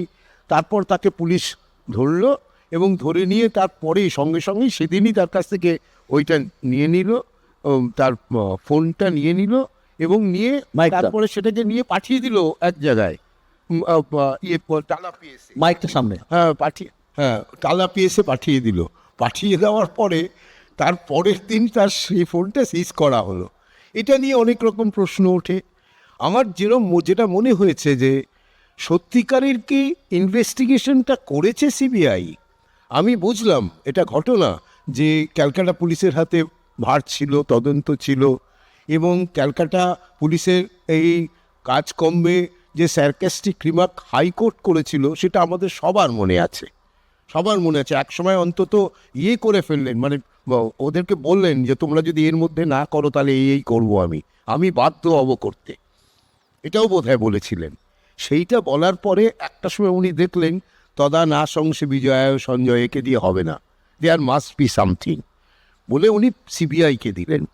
সিবিআই এটা নামার পরে আপনারা দেখুন ঘটনা পরম্পরায় তারা কিন্তু এটার থেকে ডেভেলপমেন্টটা কোথায় গেল আমরা কেউ জানতে পারলাম না। আজকে মানুষের প্রশ্ন তো সেই জায়গাতেই আসছে। আজকে একটা রায়ে একটা লোকের ফাঁসি হচ্ছে কি হচ্ছে না, এটার জন্য তো আমি বললাম আপনাদের যে একটা কন্ট্রাডিকশন আছে, যে অনেক মানুষ মনে করে আমাদের কাউকে মেরে ফেলার কোনো রকম অধিকার নেই, এটা তো একটা খুন, এ রাষ্ট্রের দ্বারা একটা খুন, এটা একদল মনে করে। এবং বেশিরভাগ দেশই পৃথিবীতে আপনারা সবাই শুনলেন এদের কাছ থেকেই যে এটা হয় না। তারপরে এই ঘটনাটাকে যেরমভাবে সাজানো হয়েছে, যারা এই জাজমেন্টটা পড়েছেন তারা কি এটা ফিল করেননি যে অনেক অনেক জায়গায় অনেক ল্যাকুনে, যেগুলো আমি বলবো না বিকজ আমার এটা জুডিশিয়াল ইয়েতে আটকাবে, কিছু ল্যাকুনা আসছে যে সেই জায়গাটা অনেক ডেভেলপ করা যেত, সেটাকে সিবিআই করেছে। এই সিবিআই কি করেছে এতদিন পর্যন্ত? এই প্রশ্নটাই তো আমি নিয়ে আসছি বিকাশ চট্টোপাধ্যায়ের কাছে। বিচারক তার রায় লিখেছেন সিবিআই গত 5 মাসে বিরাট কিছু খুঁজে বার করতে পেরেছে, এমনটা নয়। এটাকে আপনি কিভাবে দেখছেন? এই ধরনের তদন্তের ক্ষেত্রে এটাই কি নর্মাল? না, এই তদন্ত যেটা করেছে, প্রথমেই যে আসামিটাকে ওরা ধরে ফেললো সেটার উপর অনেক কিছু ফ্লারিশ করা যেত, সেই ফ্লারিশটা করার মতন সময় কলকাতা পুলিশের হাতে ছিল না, 1 নম্বর। 2 নম্বর কথা হচ্ছে এটা যে সিবিআইয়ের হাতে চলে গেল, সিবিআইয়ের অনেক কিছু করার কথা ছিল। কেউ বলছেন যে সিন অফ ক্রাইমটাকে মুছে দেওয়া হয়েছে, সিন অফ ক্রাইমটা বরবাদ করে দেওয়া হয়েছে, এটা অনেকেই বললেন। তো আমার বক্তব্য হচ্ছে সিবিআই তাহলে তাদেরকে কেন অ্যারেস্ট করলেন? আমি তো পাল্টা এই কথাটা বলতে পারি, যারা করেছেন তাদের তো সিবিআই তাদেরকে ডেকে জিজ্ঞাসাবাদ করে তাদেরকে কেন অ্যারেস্ট করলেন? ঠিক তাই তো করেননি অ্যারেস্ট। তাহলে সেই প্রশ্ন এইখানে আসেই না। তদন্ত একরকমভাবে চলে। আরেকটা জিনিস যেটা সবার জানা দরকার, সেটা যারা বিচারকের আসলে ছিলেন শুভঙ্করবাবু উনি ভালো করে জানেন, যে একটা কেসের তদন্ত করতে গেলে একটা আইওর মাথার থেকে সমস্ত বিচার বুদ্ধি বিবেচনা এনে তবে তাকে তদন্ত করতে হয়। যেখানে স্পেশাল ইনভেস্টিগেশন টিম না থাকে তখন তার মাথার থেকেই সমস্ত তদন্তটা করতে হয়। তো সে তদন্ত করতে গিয়ে অনেক জিনিস ভুল হতে পারে, অনেক জিনিসে মিস করে যেতে পারে। তার যে ভুল বা মিস করে যাওয়া, তার জন্য কেসটা নষ্ট হয়ে যাবে এরকম কোনো কথা নেই। সুপ্রিম কোর্ট বহু জাজমেন্টে বলেছেন যে আইওর ভুলের জন্য কোনো কেস চলে যাবে না। বিকাশবাবু, আপনি একটা জিনিস বলুন তো, যে ঘটনা, যে কেস দেশের সর্বোচ্চ আদালতের সর্বোচ্চ বেঞ্চে, মানে সুপ্রিম কোর্টের চিফ জাস্টিসের বেঞ্চে হচ্ছে, আদালতের মনিটরিংয়ে হচ্ছে, দেশের সেরা এজেন্সি করছে, একজন সাধারণ আয়ু এত ল্যাপসেস থাকবে কেন? থাকার কথা নয়, থাকার কথাই নয়, তার কারণে তোকে তো পয়েন্ট আউট করে দেওয়া হচ্ছে তুমি এইগুলি করোনি, এইগুলি হয়নি, তো তুমি সেই জায়গাগুলি কেন কভার আপ করবে না? এগুলি তো কলকাতা পুলিশকে হাতে তদন্ত অল্প কদিন ছিল, তারপরে সিবিআই নিয়েছে, তাহলে সিবিআইয়ের পক্ষে এগুলো করা উচিত ছিল, যেগুলো করা হয়নি সেগুলো তারা কেন করেনি? তদন্তের ক্ষেত্রে যে ডাইরেকশনটা সুপ্রিম কোর্ট থেকে দেওয়া হচ্ছিল সেই রকমভাবে তারা কেন কাজ করেনি? তাই তো কেউ বারণ করেনি করতে। আর দ্বিতীয় কথা হচ্ছে যে এই তদন্ত করতে গিয়ে তারা অনেক কিছু কথা বলেছেন, আমি সব কথা এখানে আনছি না, 2-1টা কথা এখানে আনতে পারি। যেমন বলছে কলকাতা পুলিশের মামলা 4 দিন 5 দিন যে ছিল এই সময় মামলা তারা শেষ করে দিয়েছে, তাহলে আসামিটা ধরলো কেন তারা? তো আসামিটাকেও ছেড়ে দিতে পারে, একদম সে কথা তো কেউ বলছেন না। তাহলে সমস্ত তদন্তের যে সাক্ষী প্রমাণ সমস্ত তারা শেষ করে দিয়েছে। কলকাতা পুলিশের তদন্তের রেট, কনভিকশন রেট আর সিবিআই কনভিকশন রেটটা একটু দেখুন, পর্যালোচনা করুন, কাদেরটা বেশি একটু দেখুন। আমি কলকাতা পুলিশে কাজ করেছি বা হোমিসাইডে কাজ করেছি বলে আমি আমারটার দিকে টানছি তা কিন্তু নয়। আপনারা দয়া করে কনভিকশন রেটটা দেখুন, তাহলেই বুঝতে পারবেন যে সিবিআই কিন্তু অতিমানব নয়। আমি ডক্টর সৌরভের কাছে আসবো, সৌরভ রায়ের কাছে। যে সৌরভ, যে এই যে হলো, এই যে ফাঁসি হলো না, কেন হলো না তোমাদের কি মনে হচ্ছে? দেখুন, ফাঁসি হলো না, এখানে এই বিষয়টা প্রথমে যেটা আমি স্পষ্ট করতে চাইব যে ফাঁসি, অনেকেই এখানে বললেন যে ফাঁসি তারা নৈতিকভাবে সমর্থন করেন বা করেন না, সেটা একটা বড় প্রশ্ন হিসেবে দেখা গেল এই বিতর্কে। আমি যেটা ক্লিয়ার করতে চাইবো যে ফাঁসিকে কে ব্যক্তিগতভাবে নৈতিকভাবে সমর্থন করতে চান না সেটা অন্য জায়গায়, কিন্তু যে সিস্টেমটা রয়েছে সেই সিস্টেমে একটা এক্সট্রিম অপরাধের শাস্তি হিসেবে ফাঁসিকে মেনে নেওয়া হয়, সেই জায়গাটা পেলাম না বলে কিন্তু আজকে আমরা এবং রাজ্যের মানুষরা তারা সবাই বিরক্ত এবং তারা সবাই ক্ষুব্ধ। সেখানে দাঁড়িয়ে বারবার যে কথাটা এই আলোচনার মধ্যে থেকে উঠে আসছে যে একজন বিচারক সেই ব্যবস্থার মধ্যে থেকেই তিনি রায় দিতে বাধ্য হন যে অস্ত্রগুলো তার হাতে তুলে দেওয়া হয়েছে। সেখানে দাঁড়িয়ে সিবিআই এবং কলকাতা পুলিশ তারা যে কাজগুলো করেছেন, সত্যি কথাই তো, সিবিআই আমাদের দেশের সর্বোচ্চ ইনভেস্টিগেটিং অফিসার, কলকাতা পুলিশকে আমরা একসময় প্রাচ্যে স্কটল্যান্ড ইয়ার্ড বলে জানতাম। তাহলে কি আমরা বিশ্বাস করে নেব যে এত সেন্সিটিভ একটা কেসে তাদের কারোর এফিসিয়েন্সি কাজ করছে না, তারা সবাই একসঙ্গে ইনএফিসিয়েন্ট হয়ে গেলেন, অথবা তারা সবাই সুপ্রিম কোর্ট, হাইকোর্ট এদের সবার মহামান্য বিচারপতিদের ডিরেক্ট যে নির্দেশ সেগুলোকে ফলো করতে পারছেন না? সে কারণেই বারবার আমাদের কাছে যে সন্দেহটা এসে জমা হচ্ছে, যেখানে আমরা দেখতে পাচ্ছি যে সিবিআই এর প্রাথমিক রিপোর্ট পড়ে সুপ্রিম কোর্টের মহামান্য বিচারপতি বলছেন যে ভয়ঙ্কর সব কথা লেখা আছে, সেই সিবিআই এর রিপোর্ট পড়ে পরবর্তীতে আমরা দেখতে পাচ্ছি যে তথ্য প্রমাণ লোপাটের যে ঘটনা বা অনেকে জড়িত থাকার যে ঘটনা, সেগুলো আলটিমেটলি শিয়ালদা কোর্টে জাজমেন্টে আসছে না। অনেকে জড়িত থাকার ঘটনা কিন্তু মানে তদন্তের ইয়েতে কোর্টে হয়নি। সিএফএসএল এর যে রিপোর্ট ছিল সেখানে তো স্পষ্টভাবে এটা লেখা ছিল যে একাধিক জন এর মধ্যে জড়িত থাকতে পারে, ওই জায়গাটা হয়তো ওইখানকার সিন অফ ক্রাইম নয়। ডক্টর রায়, এই সিএফএসএল এর রিপোর্ট বলছে, আপনি দেখেছেন সিএফএসএল এর রিপোর্ট? দেখুন, আমরা সবাই সমাজ মাধ্যমে আমি বলি। দ্বিতীয় হচ্ছে যে আপনি 172 পাতা জাজমেন্টটা পড়েছেন? খানিকটা পড়েছেন। আমি একটু বলি প্লিজ। আমি জগন্নাথ এক সেকেন্ড বলি। সেটা যে দুটো জিনিস সবাই বলে যাচ্ছে, একটা হচ্ছে যে এটা সিবিআই এর কোনো মামুলি অফিসার তদন্ত করছিলেন না, সীমা আহুজা তদন্ত করছিলেন, তিনি নির্ভয়া মামলাও দেখছিলেন। আর দ্বিতীয় কথা, সিএফএসএল এর রিপোর্টে বারবার বলা হচ্ছিল এটা হতে পারে, if I am not wrong. Jagannath CFSL এর রিপোর্টটা আপনি দেখেছেন? হ্যাঁ, হতে পারে, একবারও বলা নেই, এটাই দেখেছি। সিএফএসএল এর রিপোর্টটা আপনি দেখেছেন কি? হ্যাঁ, আমি বলি ওই এমস এর ফরেনসিক মেডিসিনের এর যিনি সাক্ষ্য দিয়েছেন। বাবু, একটা প্রশ্ন, আমি দিদি শেষ করি। রিপোর্ট কি মাননীয় বিচারক দেখেনি? আমি বলছি, আপনি বলুন। আমি বলেন, মাননীয় বিচারকও দেখেছেন, মাননীয় বিচারকও বলতে দিলে আপনার সুবিধা হবে কাউন্টার করতে। আমাকে বলতে দিলে আপনার কাউন্টার করতে সুবিধা হবে। কিসের সুবিধা হবে? আমি বলছি ওপেন আছে তো ঘুরে বেড়াচ্ছে, আপনার পড়ুন জাজমেন্টটা। প্রথম যেটা হচ্ছে এই ঘটনার পরে বলতে না দিলে কি করে হবে? বোঝা যাচ্ছে আপনি বলতে দিচ্ছেন না, মানে আপনার বলার যুক্তি নেই, আর্গুমেন্ট নেই। যুক্তি না, শুনুন না, শুনুন। এই ঘটনাতে ভারতীয় জনতা পার্টির কার্যকর্তা হিসেবে পরিষ্কার স্ট্যান্ড, বিরল ঘটনা এবং ফাঁসি চাই। সিবিআই আমাদের জামাই না, কিন্তু সিবিআই যা পেয়েছিল তা কলকাতা পুলিশের দেওয়া তথ্য রেপ প্রমাণ করার ক্ষেত্রে বডিটা দরকার ছিল, বডিটা মুখ্যমন্ত্রীর পছন্দের বডিটা, সেটা পুড়িয়ে দেওয়া না, হয়েছে। এটা কি এবার আমি বলি, আপনার কথা না, এবার আমি বলি CFSL এর কথা। ফরেন্সিক মেডিসিনের হেড এমস দিল্লি, তাদের নিয়ে এবং director general of health services, তাদের নিয়ে 11 জনের এক্সপার্ট যে কমিটি তৈরি হয়েছিল, বলতে দিন, দাঁড়ান বিকাশ বাবু, এটা বলতে উনি কি অতিমানব? বলতে না দিলে তো মুশকিল, বলতে না দিলে তো এখানে যারা আছেন তারা কি মূর্খ? বলি, হ্যাঁ, সেটা হচ্ছে সেখানে প্রশ্ন কি একাধিক আপনার মাইক প্রশ্ন নয়, আমাদের বিশ্বাস, আমার বিশ্বাস কি, আমাদের বিশ্বাস, সবার বিশ্বাস যে এই একজনের কাজ হতে পারে না, একাধিক লোক ছিল। না শুধু বিশ্বাসের প্রশ্ন না, ওরাও বলছিলেন বারবার। আমি আসছি, একাধিক জন হতে পারে না। সৌরভ তুমি হ্যাঁ, পেজ 70 ওই MMIBর রিপোর্ট, সেখানে প্যারা 479 সবই হতে পারে। আর সৌরভ দত্ত, আরে শুনুন তো, আগে এইটুকু ধৈর্য নেই, এটা শোনার কি লেখা আছে। বলে দেবো আমি। As per the evidence, the MMIB opined on interim basis, that the possibility of injuries found over the body of the victim having been inflicted by a single person. এটা হতেই পারে না, একজন করতেই পারে না। দাঁড়ান, লিখেছে ফরেন্সিক এক্সপার্টরা ওই ঘটনার জাজমেন্টের পেজ 72। জগন্নাথ, এত করতে গেলে আমার সময় শেষ হয়ে যাবে। হ্যাঁ, It was para 490, শুনতে হবে দাদা। It was the specific opinion of the point that if the person is in sleeping stage, in that case also there is possibility of homicidal smothering by a single person.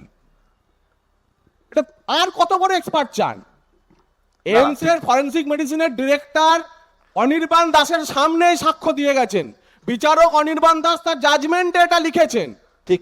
আর কত বড় সাক্ষ্য চান? কিন্তু তারপরেও একটা কথা লেখা আছে, অন ইন্টারিম বেসিস। তদন্ত এখনো শেষ হয়নি। আমরা আশা করব, আমাদের যা বিশ্বাস, সমাজের যা বিশ্বাস, প্রতিটি মায়ের, প্রতিটি বোনের যা বিশ্বাস, যে একাধিক ব্যক্তি ওই কাণ্ড ঘটিয়েছে, সিবিআই নিশ্চয়ই তা তদন্ত করে বের করবে। ডক্টর সৌরভ দত্ত, এই যে আপনি নিজেও একজন ডাক্তার, এই যে CFSL নিয়ে এত কথা হচ্ছে, মানুষের আবেগ রয়েছে, বিচারকের যুক্তি আছে, বিকাশবাবু যা বললেন, বিকাশবাবু বললেন, শুভঙ্করবাবু বললেন, তদন্তের একটা গতি প্রকৃতি আছে, কি মনে হচ্ছে আপনার? না দেখুন, আমি একটা জায়গা আমি খুব স্পষ্টভাবে বলছি, মানে জগন্নাথ বললেন যে সিবিআই জামাই নয়, আমার তো মনে হলো যে জগন্নাথ যখন বলছিলেন যে সিবিআইকে এত ডিফেন্ড করে যে জামাইয়ের থেকেও বেশি কিছু, আমাকে একটু বলতে দিন। আমি আপনার বলার সময় আমি অন্তত একটাও কথা বলিনি, কিন্তু আমি দুটো প্রশ্ন বলছি। আপনি বললেন এভিডেন্স সব লোপাট করে দেয়া হয়েছে, চুল ছিঁড়ে তাকে দেয়া হয়েছে। সঞ্জয় রায় বলে, আমি বলছি, দাঁড়ান, আমি কি খুন? সঞ্জয় রায় বলে, আমার কথাটা একটু বলতে দিন, আমার কথাটা একটু বলতে দিন। বলো। আপনি বললেন বডি পুড়িয়ে দেওয়া হয়েছে। আপনি আমাকে বলুন তো, কোনো একজন ভিকটিমকে রেপ করে যদি বডিটা পুড়িয়ে দেওয়া যায়, সেক্ষেত্রে সিবিআই আর কিছু করতে পারবে না? Please let me finish. কোথায় ক্রাইম হয়েছে? RG Kar medical college. কোথায় হয়েছে? ওয়ার্ডের মধ্যে। কারা ছিল? Doctor, nurse, patient. কেউ এদের মধ্যে ক্রিমিনাল, কেউ এদের মধ্যে নন ক্রিমিনাল। আমার প্রশ্নটাও একবার করে নেব। তাহলে সিবিআই, মানে আপনি যা বলছেন, আমার মনে হয় সিবিআই এগুলো পেলে বলতো, আমাদেরকে ঠিক যাবার সময় বলে তো যায়নি, আমাদের যদি কেউ একজন দাঁড়িয়ে থাকতো তাহলে ধরে ফেলতো। তাহলে আপনি আমাকে বলুন, সিবিআই তদন্ত সবসময়ই কিছুদিন পর হয়, কোর্ট থেকে হয়, কখনো প্রথমেই সিবিআই হয় না। তাহলে সিবিআইকে প্রথমে বলুন যে ওনাদের আইডিয়াল লিস্ট করে দিতে, যে আমরা ঠিক খুনির ছবিটা ঠিক সময় পেলে, আমাকে ফোন করে বললে, আমি দাঁড়িয়ে থাকলে, এই আরজিকর মেডিকেল কলেজের মতো জায়গা, যেখানে কারা কারা ছিল সবাই জানে, কটা পেশেন্ট ছিল তার বেড হিস্ট্রি আছে, কার আছে সমস্ত কিছু জানে। তারপর তার সিসিটিভি ফুটেজ। আমি একবারও বলছি না ওনারা ঠিক করেছেন কি ভুল করেছেন, প্লিজ, ওনাদের তদন্তর কোনো কোয়েশ্চেন করছি না, বাট আমরা তদন্ত করতে পারছি না। ওনারাও বলেছেন কি না আমি জানি না, বাট আপনি যে বলছেন তার থেকে লেম এক্সকিউজ কিছু হয় না, এটা আমার মনে হয়। আমি একটু আমার প্রশ্নটা করে নেবো। একই প্রশ্ন, সেটা হচ্ছে যে বডিটা দরকার ছিল সিবিআই এর তদন্ত করার জন্য, এটাই শুনলাম, এটাই বুঝলাম জগন্নাথ দা, এর থেকে সহজ সমীকরণ আর হয় না। আমাদের বডিটা দরকার, না হলে আমরা তদন্ত করতে পারবো না, এটা তো প্রথমেই বলে দেওয়ার কথা সিবিআই এর। 5 মাস লাগলো এটা বুঝতে যে সিবিআই এর বডিটা দরকার ছিল। আরেকটা কথা, ধৃতার বাবা মায়ের কাছে শুনেছি যে 3 বার চাদর চেঞ্জ করা হয়েছে মেয়েটির, মৃতার, সুন্দর করে সাজিয়ে 3 বার চাদর চাপা দিয়ে ওকে রাখা হয়েছিল সেমিনার রুমে। আমার মোটা বুদ্ধি বলছে, আমরা কি নিশ্চিত যে সেমিনার রুম যেখান থেকে নাকি সব প্রমাণ নিশ্চিহ্ন করে দেওয়া হয়েছে, সাপোজ টু বি, সেখানেই অপরাধ হয়েছে? সিবিআই কি পুরো হসপিটালের তদন্ত করেছে? আমরা কি করে এত নিশ্চিত হচ্ছি যে যেখান থেকে নাকি মুছে দেওয়া হয়েছে সেখানেই অপরাধ হয়েছে? মৃতার বাবা মা তো বলছে যে এমনভাবে সাজিয়ে রাখা হয়েছিল শরীর, দেখে মনে হচ্ছিল ওখানে নাকি ক্রাইম সিনই নয়। তাহলে আমারও একটাই প্রশ্ন, যে তাহলে কি গোটা হসপিটালে চুলচেরা ভাবে কি তদন্ত করা হয়েছে? আর মৃতার শরীর নেই, আমরা তদন্ত করতে পারবো না, নমস্কার ধন্যবাদ, এটা সিবিআই 5 মাস আগে কেন বললো না? যতদূর আমরাও জানি যে পোস্টমর্টমটা ওই হসপিটালেই হতে হবে, ডক্টরসরা ইনসিস্ট করেছিল, জুনিয়র ডক্টরসরা, এবং পোস্টমর্টমটা তাদের প্রেজেন্সে হয়েছে, নির্দিষ্টভাবে যে টিম তৈরি হয়েছে তারা সাক্ষী হিসেবে তারা সইও করেছেন। সুতরাং এই ডিমান্ডটা ওখানে ছিল। পোস্টমর্টম নিয়ে কিছু বলিনি, আমি ক্রাইম সিন নিয়ে বলেছি। আপনি বললেন না বডিটা থাকলেও তো বডিটা আরেকবার পোস্টমর্টম হতো, এই পোস্টমর্টম কিন্তু আরজি করেই হবে জুনিয়র ডক্টরসরা, এবং they were satisfied with the postmortem. আমি ক্রাইম সিন নিয়ে কথা বলছি। আপনাকে আমি ফার্স্টটা বলছি, শুনুন, ক্রাইম সিন নিয়ে এই স্পেকুলেশনটাই কিন্তু ভয়ানক হয়ে গেছে। একটা ছোট্ট প্রশ্ন আপনাকে করি, এটা ছেড়ে দিন, মাইকটা আমি বলছি যে আমাদের তখন এত কি তাড়া ছিল ওইটা করার, পোস্টমর্টেমটা ওই সময় করার, কেন পরের দিন সকালে করলাম না? ওইটার জন্য একটা পুলিশকে একটা কাগজ দেওয়া হলো উইচ ওয়াজ ইনকমপ্লিট। আপনি জানেন না আজ এটা আবার পেয়েছেন কি না, কিন্তু একজন এসআই বা এসআই বলছে যে ল অ্যান্ড অর্ডার সিচুয়েশন খারাপ হবে বলে করতে হবে, এবং তখন সেটা করা হলো। কিন্তু সেটা কি পারে? আমাদের ম্যানুয়াল কি তাই বলে? প্রসিডিওরটা কি সেটা? তা তো নয়। It must be endorse. আপনি জানেন একটা লোককে যদি পুলিশ কাস্টডিতে দিতে হয় তাহলে ওপরওয়ালাকে সেটা এন্ডোর্স করতে হয়, যা দেয়ার ইজ রিজন, যার জন্য এটা বাবা মার দ্বিতীয়বার এটাও কিন্তু পোস্টমর্টম ওখানে এবং এখনই ডাক্তারদের অনুমতি নিয়ে ডাক্তারদের কাছ থেকেই শোনা। জগন্নাথ নিশ্চয় দেবেন, নিশ্চয় দেবেন জগন্নাথ। বাবা মার কথাই বা শোনা হলো না কেন? বলছেন যে কেন ক্রাইম সিন চেঞ্জ করা, 3 বার চাদর চেঞ্জ করা, আমরা তখন জেনেছিলাম কিভাবে? ওই আরজিকরের জুনিয়র ডাক্তার, আরজিকর প্রশাসনের লোক, ভেতরের লোক, তারাই তো আমাদের খবর দিচ্ছিল। জগন্নাথ তারাই তো খবর দিচ্ছিল। জগন্নাথ ওই মেয়েটির সতীর্থ সঙ্গে কাজ করা জগন্নাথ 11 জন ডাক্তার সাক্ষ্য দিয়েছে, কেউ চাদর চেঞ্জ করার কথা নেই, একটা কিচ্ছু বলেনি। জগন্নাথ দেখুন, আমি দেবলীনাদের বলেছিল, দেবলীনারা রাত জেগেছিল, আমরাও রাত জেগেছি। উনি সেন্ট্রাল ফরেন্সিক দিতে গিয়ে একটা কথাও বলেনি। জগন্নাথ দুটো জিনিস, একটা কথাও বলেনি দাদা। ডাক্তাররা, ডাক্তার বন্ধু, ওর বাবা মা বলেছেন এই কথা, ডাক্তাররা বলেনি। ওর বাবা মা বলেছেন এই কথা, সিএফএসএল এর রিপোর্ট বাবা মা তো বললেন সাক্ষ্য দিতে রাজি। আমি সিএফএসএল এর আরেকটা রিপোর্ট থেকেই পড়ছি, except the mattress located on wooden stage, no biological stains could be detected on, around, underneath the rest of the wooden stage portion, wooden table with blue seat top. There is less possibility that someone can enter the seminar hall unnoticed for committing offense. বারবার এই যে প্রসঙ্গগুলো উঠে এসছে, প্রশ্নটা অন্য জায়গায়, যে যদি সম্ভাবনা থেকেই থাকে, আমাদের প্রশ্ন হচ্ছে যেখানে সম্ভাবনা থাকলো তাহলে সেই সম্ভাবনার কথাগুলো কেন আদালতে উঠে এলো? যেখানে সন্দেহ, আপনারা সাক্ষ্য দিলেন না কেন? যে কথাগুলো আদালতের সামনে বলেননি কেন? জগন্নাথ কিন্তু গুরুতর অভিযোগ করছে। বাবা মা বারবার বলেছেন এই প্রশ্নগুলো সোশ্যাল মিডিয়ায় করেছে, আদালতে সাক্ষ্য দিতে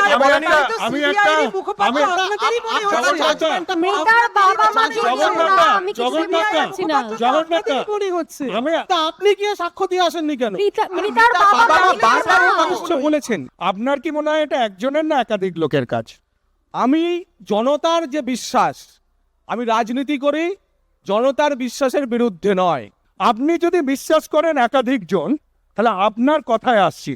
আমরা যখন আমরা যখন এমবিবিএস পড়ি বা ডাক্তারি পড়ি, আমাদের যদি ধরুন আপনার একটা বললাম যে আপনি বললেন আমার কাশি হচ্ছে কি হচ্ছে না, আমি যদি সেটা না জিজ্ঞেস করি সেটা আমার অপরাধ। মানে আপনার থেকে ঠিক হিস্ট্রি না নেওয়াটা আপনার অপরাধ নয়, আমি ঠিক হিস্ট্রি না নিতে পারাটা আমার অপরাধ।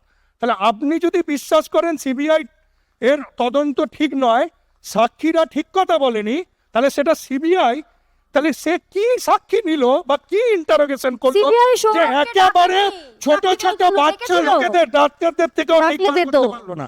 আমি একটা প্রশ্ন করি, জগন্নাথবাবু জাজমেন্টটা পড়েছেন, আমি না ছিলেন নিশ্চয়ই, প্রশ্নটা ওই জায়গায় নয়। আমি আপনি যেটা বললেন না, যখন একটা ইনভেস্টিগেশন হয় যে আইও থাকে, ইনি তো প্রথিতযশা আইও যিনি করেছেন এরকম, তিনি তো এই মামলা করেছেন। আচ্ছা আমি একটা কথা বলি, ওইরকম একটা হসপিটাল, আমরা তো হসপিটালে চেহারা সবাই জানি, সামনে সবসময় মনে হয় একটা মেলা হচ্ছে, মাইক লোক বসে থাকে, সকালবেলা 10টা, সেই সময় প্রথম এটা জানা গেল, এটা নিয়ে কোনো ইনভেস্টিগেশন করলো সিবিআই যে কেন এত 4টে মাসটায় ঘটনাটা ঘটেছে, এজাহার করা যে ছেলেটি মেয়েটি প্রথম গিয়ে দেখে বলেছে, ছেলেটি যে গেছে গিয়ে ওই রকম চেহারা দেখেছে, সেই দরজাটা খোলা, ওই জায়গাটা দিয়ে এত লোক যাতায়াত করছে, তাদের কেউ দেখলো না, নার্স এরিয়ে সামনে আছে, এইগুলো কি সিবিআই একবারও দেখেছে? বিকাশবাবু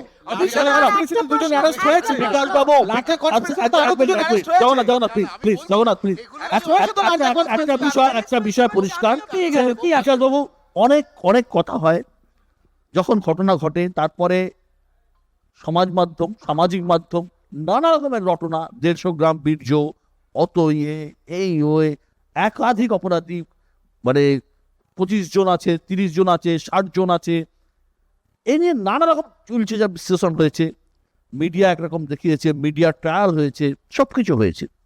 কিন্তু আইনের ভাষায় পারিপার্শ্বিক এভিডেন্স যেটাকে বলা হয়, পারিপার্শ্বিক ঘটনাবলীকে সার্কামস্ট্যান্সিয়াল এভিডেন্স, একদম যে বিচার করে তো পুলিশ অনেক সময় সিদ্ধান্ত নেয়, যে প্রশ্নটা বিচারক শুভঙ্কর ভট্টাচার্য তুললেন, যে ডেড বডিটা পড়ে থাকলো ওই রকম একটা হসপিটাল, মেডিকেল কলেজ হসপিটাল, 10টা পর্যন্ত কিছু পাওয়া গেল না। এই যে তদন্তের প্রক্রিয়া, এই তদন্তের প্রক্রিয়ার মধ্যে কোথাও গলদ ছিল বলে আপনার মনে হয়? 100 বার গলদ ছিল, 100 বার গলদ ছিল। তার কারণ হচ্ছে এই যে গ্যাপটা ভোর থেকে নিয়ে সকাল 10টা পর্যন্ত কেউ দেখলো না, আর এই যে গ্যাপটা যেটা উনি জিজ্ঞেস করলেন যে এই বিষয়ে কিন্তু সিবিআই কোনো কোশ্চেন করেনি, কাউকে জিজ্ঞাসাবাদ করেনি, এবং এই জিজ্ঞাসাবাদ করার কোনো প্রমাণ কিন্তু সেখানে দেওয়া হয়নি, যার জন্য এই যে গ্যাপটা পড়ে থাকলো, এই গ্যাপটা কিন্তু কেউ ফুলফিল করতে পারেনি। 1 নম্বর। 2 নম্বর কথা হচ্ছে যে এই কেসের কোনো ডাইরেক্ট এভিডেন্স নেই, কেউ দেখেনি যে ওই সঞ্জয় রায় এটা খুনটা করেছে, রেপ করে, কোনো আই উইটনেস নেই, কোনো ডাইরেক্ট এভিডেন্স নেই, পুরোটাই হচ্ছে সম্পূর্ণ বেসড অন সার্কামস্ট্যান্সিয়াল এভিডেন্স। তো সার্কামস্ট্যান্সিয়াল এভিডেন্সে যে চেন তৈরি হয়, এই চেন অফ এভিডেন্স তৈরি হয়, চেন অফ এভিডেন্সে যখন একটা চেনের একটা জায়গা খুলে যায়, তখন that comes in favour of the accused person. এইখানে এইটা হতেই পারে। এইখানে আমি একটা জিনিস একটু সাপ্লিমেন্ট করতে চাইবো, সুমনের কাছে আসবো। হ্যাঁ বলে দাও। একটা জিনিস একটু সাপ্লিমেন্ট করতে চাইবো, সেটা হচ্ছে যে আমরা দেখেছি সিবিআই এর একটা সিসিটিভি রিপোর্ট সিবিআই জমা দিয়েছে, যার তলায় কলকাতা পুলিশের এএসআই অনুপ দত্ত এবং সিবিআই এর আইও সীমা পাহুজার সই আছে। সেখানে ওই সময়ের মধ্যে 3টে থেকে 5:30টার মধ্যে ওখানে 68 জনের মুভমেন্টের কথা বলা আছে। তার মধ্যে কেউ খালি জামায় ঘুরেছেন, তার মধ্যে কেউ নার্সের ড্রেস পরে ঢুকেছেন, তার মধ্যে কেউ ডাক্তারের ড্রেস পরে ঢুকেছেন, এবং বলা হচ্ছে তার মধ্যে 1 জন মাত্র মানুষকে আইডেন্টিফাই করা গেল। আমার প্রশ্ন, ওখানে হাসপাতালে যারা ডিউটি করছেন, আমি ডাক্তার, তাহলে ওদিনকার যারা ডিউটি করছেন সেই ডাক্তার, নার্স, তাদেরকে তো অন্তত চেনা যেত। তাহলে যদি সেটুকু পর্যন্ত না করা হয়, তাহলে কি প্রথম থেকেই এটা ফিক্স করে নেওয়া হয়েছিল যে আমরা সব বেটাকে ছেড়ে দিয়ে ওই এক বেটাকে ধরবো, তাই সবার মধ্যে ওনাকেই শুধু আইডেন্টিফাই করা হলো? এখানে প্রশ্ন যেটা আমাকে আম জনতা হিসেবে খুব কুড়ে কুড়ে খায়, কেননা আমার মনে হয় আমি যদি মৃতার বাবা মায়ের জায়গায় থাকতাম তাহলে কি ভয়ঙ্কর হতো আমার জীবনটা, যে আমার পরিবারের যে মারা গেছে আমি তার 2য় পোস্টমর্টম চাইলাম, ওই আর্জিটা আর্জি কেন থেকে গেল, কেন হলো না?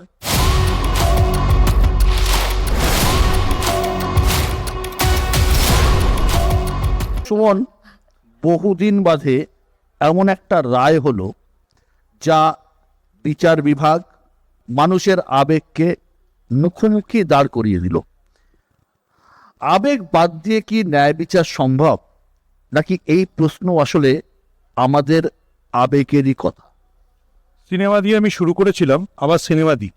একটা সিনেমা আসছে, বাংলা সিনেমা, সেটা পাবলিসিটি আমি করতে চাই না। সেটা একটা হিন্দি মানে আগে ওটা হিন্দি ছিল, এক রুকা হুয়া ফয়সলা, আর তারও আগে ওটা ছিল 12th অ্যাংরি ম্যান। আমি ভেবেছিলাম যে বামপন্থীরা ওটা বলবেন, কখনো মবের আবেগের সামনে বিচার মাথা নোয়াতে পারে না। এবার দ্বিতীয় কথা, মাননীয় বিচারক শুভঙ্কর বাবু আমাকে মাফ করবেন, সব আমি দেখছি যে আমার সাথে জগন্নাথের রাজনৈতিক বিরোধীরা সবাই জানে আমার জগন্নাথকে ডিফেন্ড করার কোনো দায় নেই, কিন্তু আমি যে সবাই মিলে যেন জগন্নাথকে চেপে ধরেছে, সমস্ত দায়িত্ব জগন্নাথে। শুভঙ্কর বাবুরা কেউ কেন গিয়ে, সিবিআই তো বিজ্ঞাপন দিয়েছিল যে আপনারা এসে জানান, কেউ যায়নি কেন? যারা বলছে তারা কেউ যায়নি কেন? তারা কেউ যায়নি কেন? আপনারা সবাই সোশ্যাল মিডিয়ায়, আমি শেষ করি, সোশ্যাল মিডিয়ায় গত 5 মাস ধরে যতটা সাম্প্রদায়িক প্রচার তথাকথিত বামপন্থীরা করেছে, তথাকথিত উদারমনেরা করেছে, তার চাইতে খারাপ কিছু হতে পারে না। জগন্নাথ তো একটা হিন্দুত্ববাদী দলের হয়ে অনেক রেসপেক্টেবলি কথা বলছে। এরপরে যেটা কনিনিকাদিদের যেটা প্রশ্ন, কনিকা বলছে আমরা রাস্তায় নেমে ছিনিয়ে নেব, এটা জগন্নাথদের, বিকজ ওরা কেন্দ্রীয় সরকার চালায়, ওদের সিদ্ধান্ত নিতে হবে যে ওরা দেশটাকে বাংলাদেশ বানাতে চায় না দেশে আইনের শাসন, সংবিধানের শাসন থাকবে। রাস্তায় নেমে ছিনিয়ে নেওয়ার কথা, পৃথিবীর ইতিহাস দেখুন, সবসময় রাস্তার লড়াই তার একটা আলাদা মানে আছে প্রত্যেকটা ক্ষেত্রে, প্রতিটা প্রশ্নে। আর সেই কারণের জন্যই যে কোনো ক্ষেত্রে অধরা থাকলে সংবিধান মানেন না,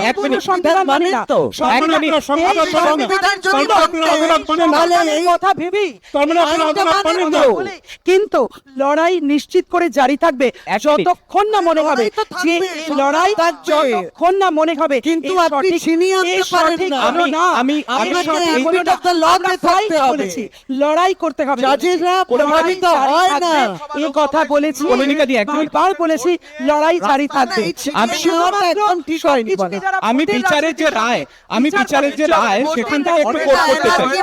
এটা অ্যানার্কি নয়, আমি বিচারের রায় থেকে একটু কোট করতে চাই। তিলোত্তমার মৃত্যু তোমাদের সঙ্গে তুলনীয় নয়।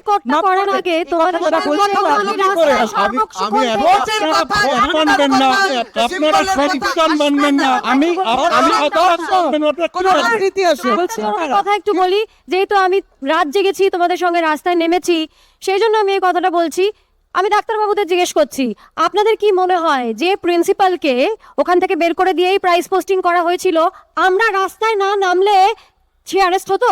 দেখুন, আমি বলছি আজকে তো আমাদেরকেও একটা পক্ষে দাঁড় করিয়ে দেওয়া হলো যে আমরা অ্যানার্কিস্ট। আমি আমার কথা ছেড়ে দিলাম, আমরা জানি যে রাষ্ট্রের সর্বোচ্চ স্তম্ভ আদালত, সেই আদালত কি বলেছেন? From the case record, it appears that the said illegal dreams of the authority was not fulfilled as the junior doctors raised protest and submitted one memorandum to the principal, and at that time police force started their action, but it caused sufficient delay. অর্থাৎ যদি না সেদিনকার junior ডাক্তাররা এবং তারপরে সারা বাংলার মানুষ রাস্তায় নামতেন, তাহলে কিন্তু ওই ঘটনাকে সুইসাইড বলেই চালিয়ে দেওয়া যেত। তাই তো বলছি, সেটা আমি বলছি না, সেটা আপনি বলছেন না, সেটা কোর্টের রায় বলছে। মেনে নিন, মেনে নিন, আপনারা ব্যর্থ, বিচারটা চেয়ে নিতে হচ্ছে। এটাকেই লড়াই বলে। আপনার কাছেই আমি আসছি। একটা বিষয়, যে ঘটনা ঘটেছে নারকীয় ঘটনা, প্রত্যেকে নিন্দা করছে, এনে কোনো সন্দেহ নেই। দ্বিতীয়টা হচ্ছে যে অনেক সময় আমরা চাই, মানসিকভাবে চাই, আমরা যেটা চাই আমরা রায়ে তার প্রতিফলন দেখতে চাই, সেটা হয় না, তখন আমরা আবার রেগে যাই, তার এগেনস্টে চলে যাই। এটাও হয় না, সব কিছু তো একটা কোথাও তো আমাদের বিশ্বাস করতে হবে। তদন্তকারী সংস্থা হোক, আদালত হোক, কোথাও তো আমাদের সর্বোচ্চ জায়গাতে বিশ্বাস ভরসা রাখতে হবে, এত সিস্টেম ধসে পড়বে। এটা এটা এটা জগন্নাথ, আমি, কনিনিকাদি, সৌরভ, সুমন কারোর ব্যক্তিগত বিষয় নয়, ভরসা রাখার যোগ্যতাও দেখাতে হবে। না সে তো অবশ্যই। আপনি যে কথাটা বলছেন, কেউ একজন বলেন মব জাস্টিস, আমি বলছি যে বিচার এবং ন্যায় বিচার এই দুটোর মধ্যে পার্থক্য। তার কারণ ন্যায়ের অনুভূতি কিন্তু মানুষের ইমোশন থেকে উঠে আসে, সেটা যদি না থাকে তাহলে এই যে কদিন আগে আদালতের আইনের লেডি অফ জাস্টিসের চোখ থেকে কাপড়টা খুলে দেওয়া হলো না, সেই কাপড় খুলে দেওয়াটা একটা অন্ধ অভিনয় মাত্র ছিল। আপনি যদি মানুষের ইমোশনকে ছাড়িয়ে রেখে বিচারকে একটা যান্ত্রিক পদ্ধতিতে পরিণত করতে চান। একটু সৌরভের থেকে ডিফার করব। আমি কেন বলছি যে দেখো, আমি এই জন্য আমার বক্তৃতায় যেটা যখন বলেছি যে দেখো সবসময় মাস যা চায় সেটা ঠিক নয়। তার জ্বলন্ত উদাহরণ বাংলাদেশ, 4000 পুলিশকে মব পুড়িয়ে মেরেছে। Do you support it? আমার মনে হয় আমরা কেউ করি না। কিন্তু আজকে যে কথাটা আমি আমার বক্তৃতায় বলেছিলাম, আমার মনে হয় দ্যাট শুড বি দা। আমি আমার দেশের সুপ্রিম কোর্টকে ইগনোর করতে পারি না।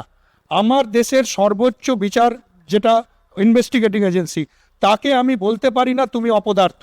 কিন্তু তারও দায় আছে ক্লিয়ারলি স্টেট করা যে আমাদের মনে যে যে সন্দেহগুলো জমা হচ্ছে, এটা যেহেতু একটা পরিবারের বিচার নয়, এটা যেহেতু, এবং আমার তো মনে হয় এটা রবিবার করা উচিত ছিল, প্রেস মিট করে সিএফএসএল এর রিপোর্টে আমাদের যে কনফিউশন কেন সেটা ওদের মনে হচ্ছে ঠিক নয়, প্রত্যেকটা কনফিউশন দূর করার দায়িত্ব কিন্তু সিবিআইকেই নিতে হবে। আমার সৌরভের কথা শুনে আমার একটা জিনিস মনে হলো যে জাস্টিস চন্দ্রচূড়, যিনি এর আগে চিফ জাস্টিস ছিলেন, একটা মুখবন্ধ খামের কথা বলেছিলেন যে তার কাছে মুখবন্ধ খাম জমা পড়েছিল এবং তিনি সেই খামটা খুলে একটু অবাক হয়েছিলেন।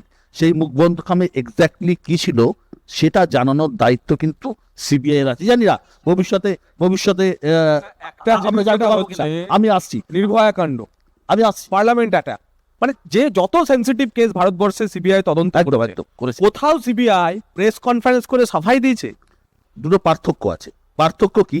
তুমিও সাংবাদিক ছিলে, নির্ভয়া কেসের মোটিভ কিন্তু ক্লিয়ার ছিল, মোটিভ নিয়ে কিন্তু কোনো সন্দেহ ছিল না। এই কেসের কিন্তু মোটিভ কিন্তু ক্লিয়ার নয়, যেটা সিবিআইও কিন্তু মানে আনতে পারিনি। এক, দ্বিতীয় জিনিস, সব থেকে বড় জিনিস যেটা হচ্ছে, আমি যেটা জাজের কাছে আসবো, দেখো তদন্ত হয়ে গেছে, লোয়ার কোর্টের জাজমেন্ট মোটামুটিভাবে সর্বোচ্চ বলেই আমরা মানি, তারপরে কিছু ক্ষেত্রে চেঞ্জ হয়, আবার অনেক হতে পারে।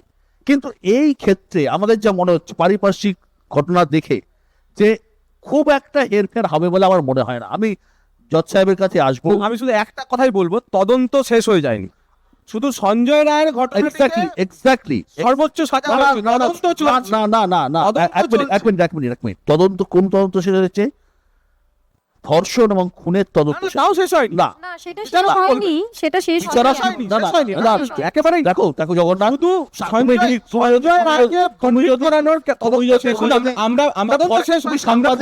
আমরা ফরেন্সিক থেকে যেটুকু জানি, একটা ঘটনায় একজন জড়িত থাকলে তার যা শাস্তি হয়, 5 জন জড়িত থাকলে তার শাস্তি আলাদা হয়। তাহলে যদি এই তদন্ত শেষ না হতো তাহলে এই রায়টা এখানে এভাবে আসতো না। জগন্নাথ, তুমি সাংবাদিকতা করেছো, তুমি খুব ভালো করেই জানো যে এই যে ঘটনা প্রবাহ, যে সঞ্জয় রায়কে একমাত্র খুন এবং ধর্ষণের দায় অভিযুক্ত করা হয়েছে, সুতরাং তুমি হয়তো তথ্য প্রমাণ লোপাটের তদন্ত শেষ হয়নি, সেটা পরের বিষয়, কিন্তু এই তদন্ত মোটামুটিভাবে এই জায়গায় দাঁড়িয়ে আছে। আমি বিচারকের কাছে আসব যে আপনি তো পুরোটা জানেন, মোটিভটা স্পষ্ট নয়, আমরা জানি না মোটিভটা কি। মামলা হাইকোর্টে গিয়েছে, হয়তো পরবর্তীকালে সুপ্রিম কোর্টে যাবে। এই রায় বদলানোর কোনো চান্স আছে কি? এইরকম ভাবে প্রেডিকশন করা না। আমি একটু প্রথমে একটা কথা বলি, আপনাকে একটা প্রশ্ন করি, কেউ আবার এই প্রশ্নটা গ্রাহ্য করছে না, তাই বাধ্য করলাম। আপনার কি মনে হয় বাবা মা দ্বিতীয়বার যখন পোস্টমর্টম চাইলো কেন করতে দেওয়া হলো না? আপনার কি মনে হয়? এটা তো আমরা সবাই জানি যে একটা হট টেস্টে ওটাকে শেষ করে দেওয়া হয়েছিল, এটা কেউ দ্বিমত নেই, কারোর নেই, কেউ এই কথা জোর করে বলতে পারবে না। আমি শুধু জগন্নাথবাবুকে একটা কথা বলি, জগন্নাথবাবু আমি আপনাকে কিছু বলিনি, আপনাকে আপনি তো ইনভেস্টিগেশন করেননি, আপনি বলছেন ইনভেস্টিগেটরের স্কোপটা।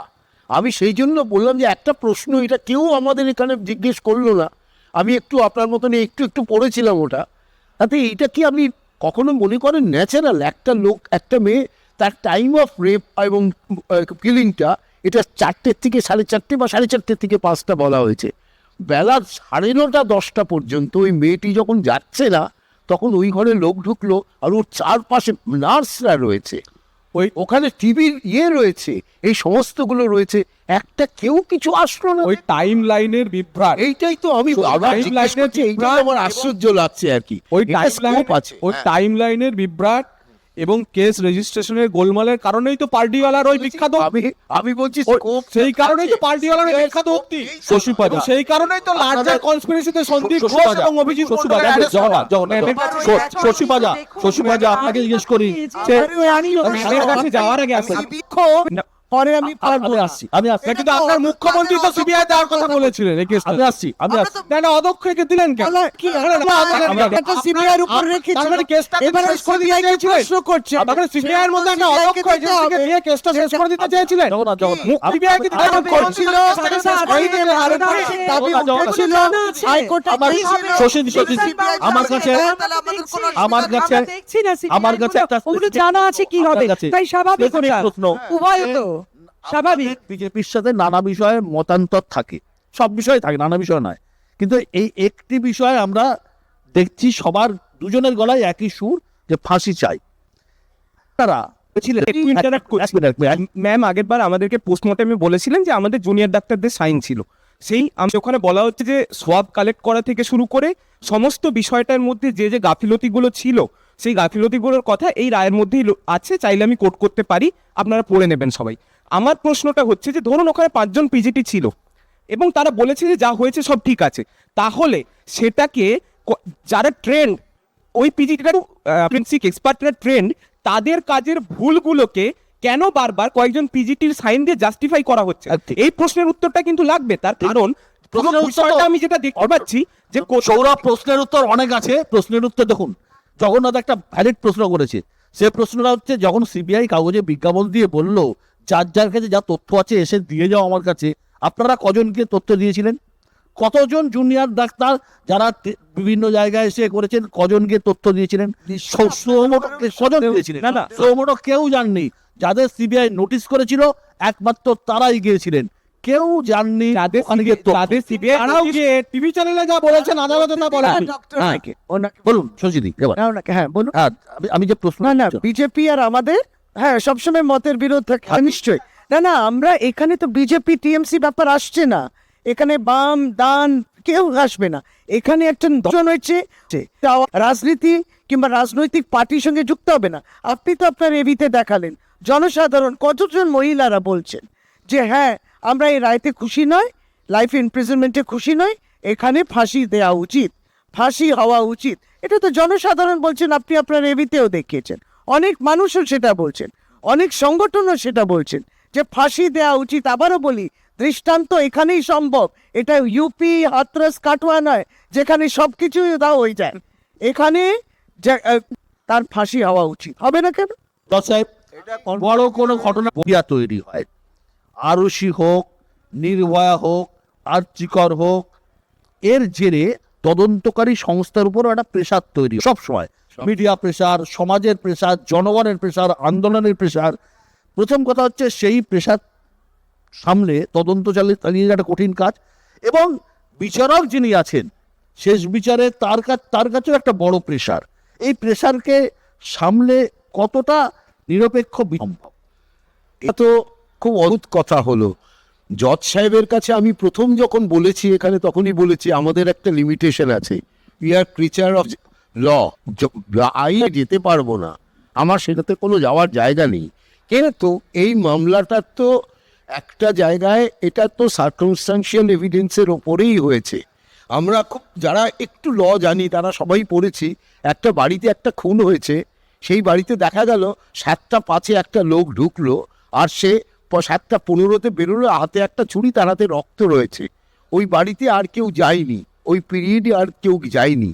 সার্কামস্টান্সিয়াল এভিডেন্স বলছে যে ওই লোকটাই খুনি। এইটাই সার্কামস্টান্স। এই চেনটা আপনি যেটা বলছেন, চেন তো ভেঙে যায়নি।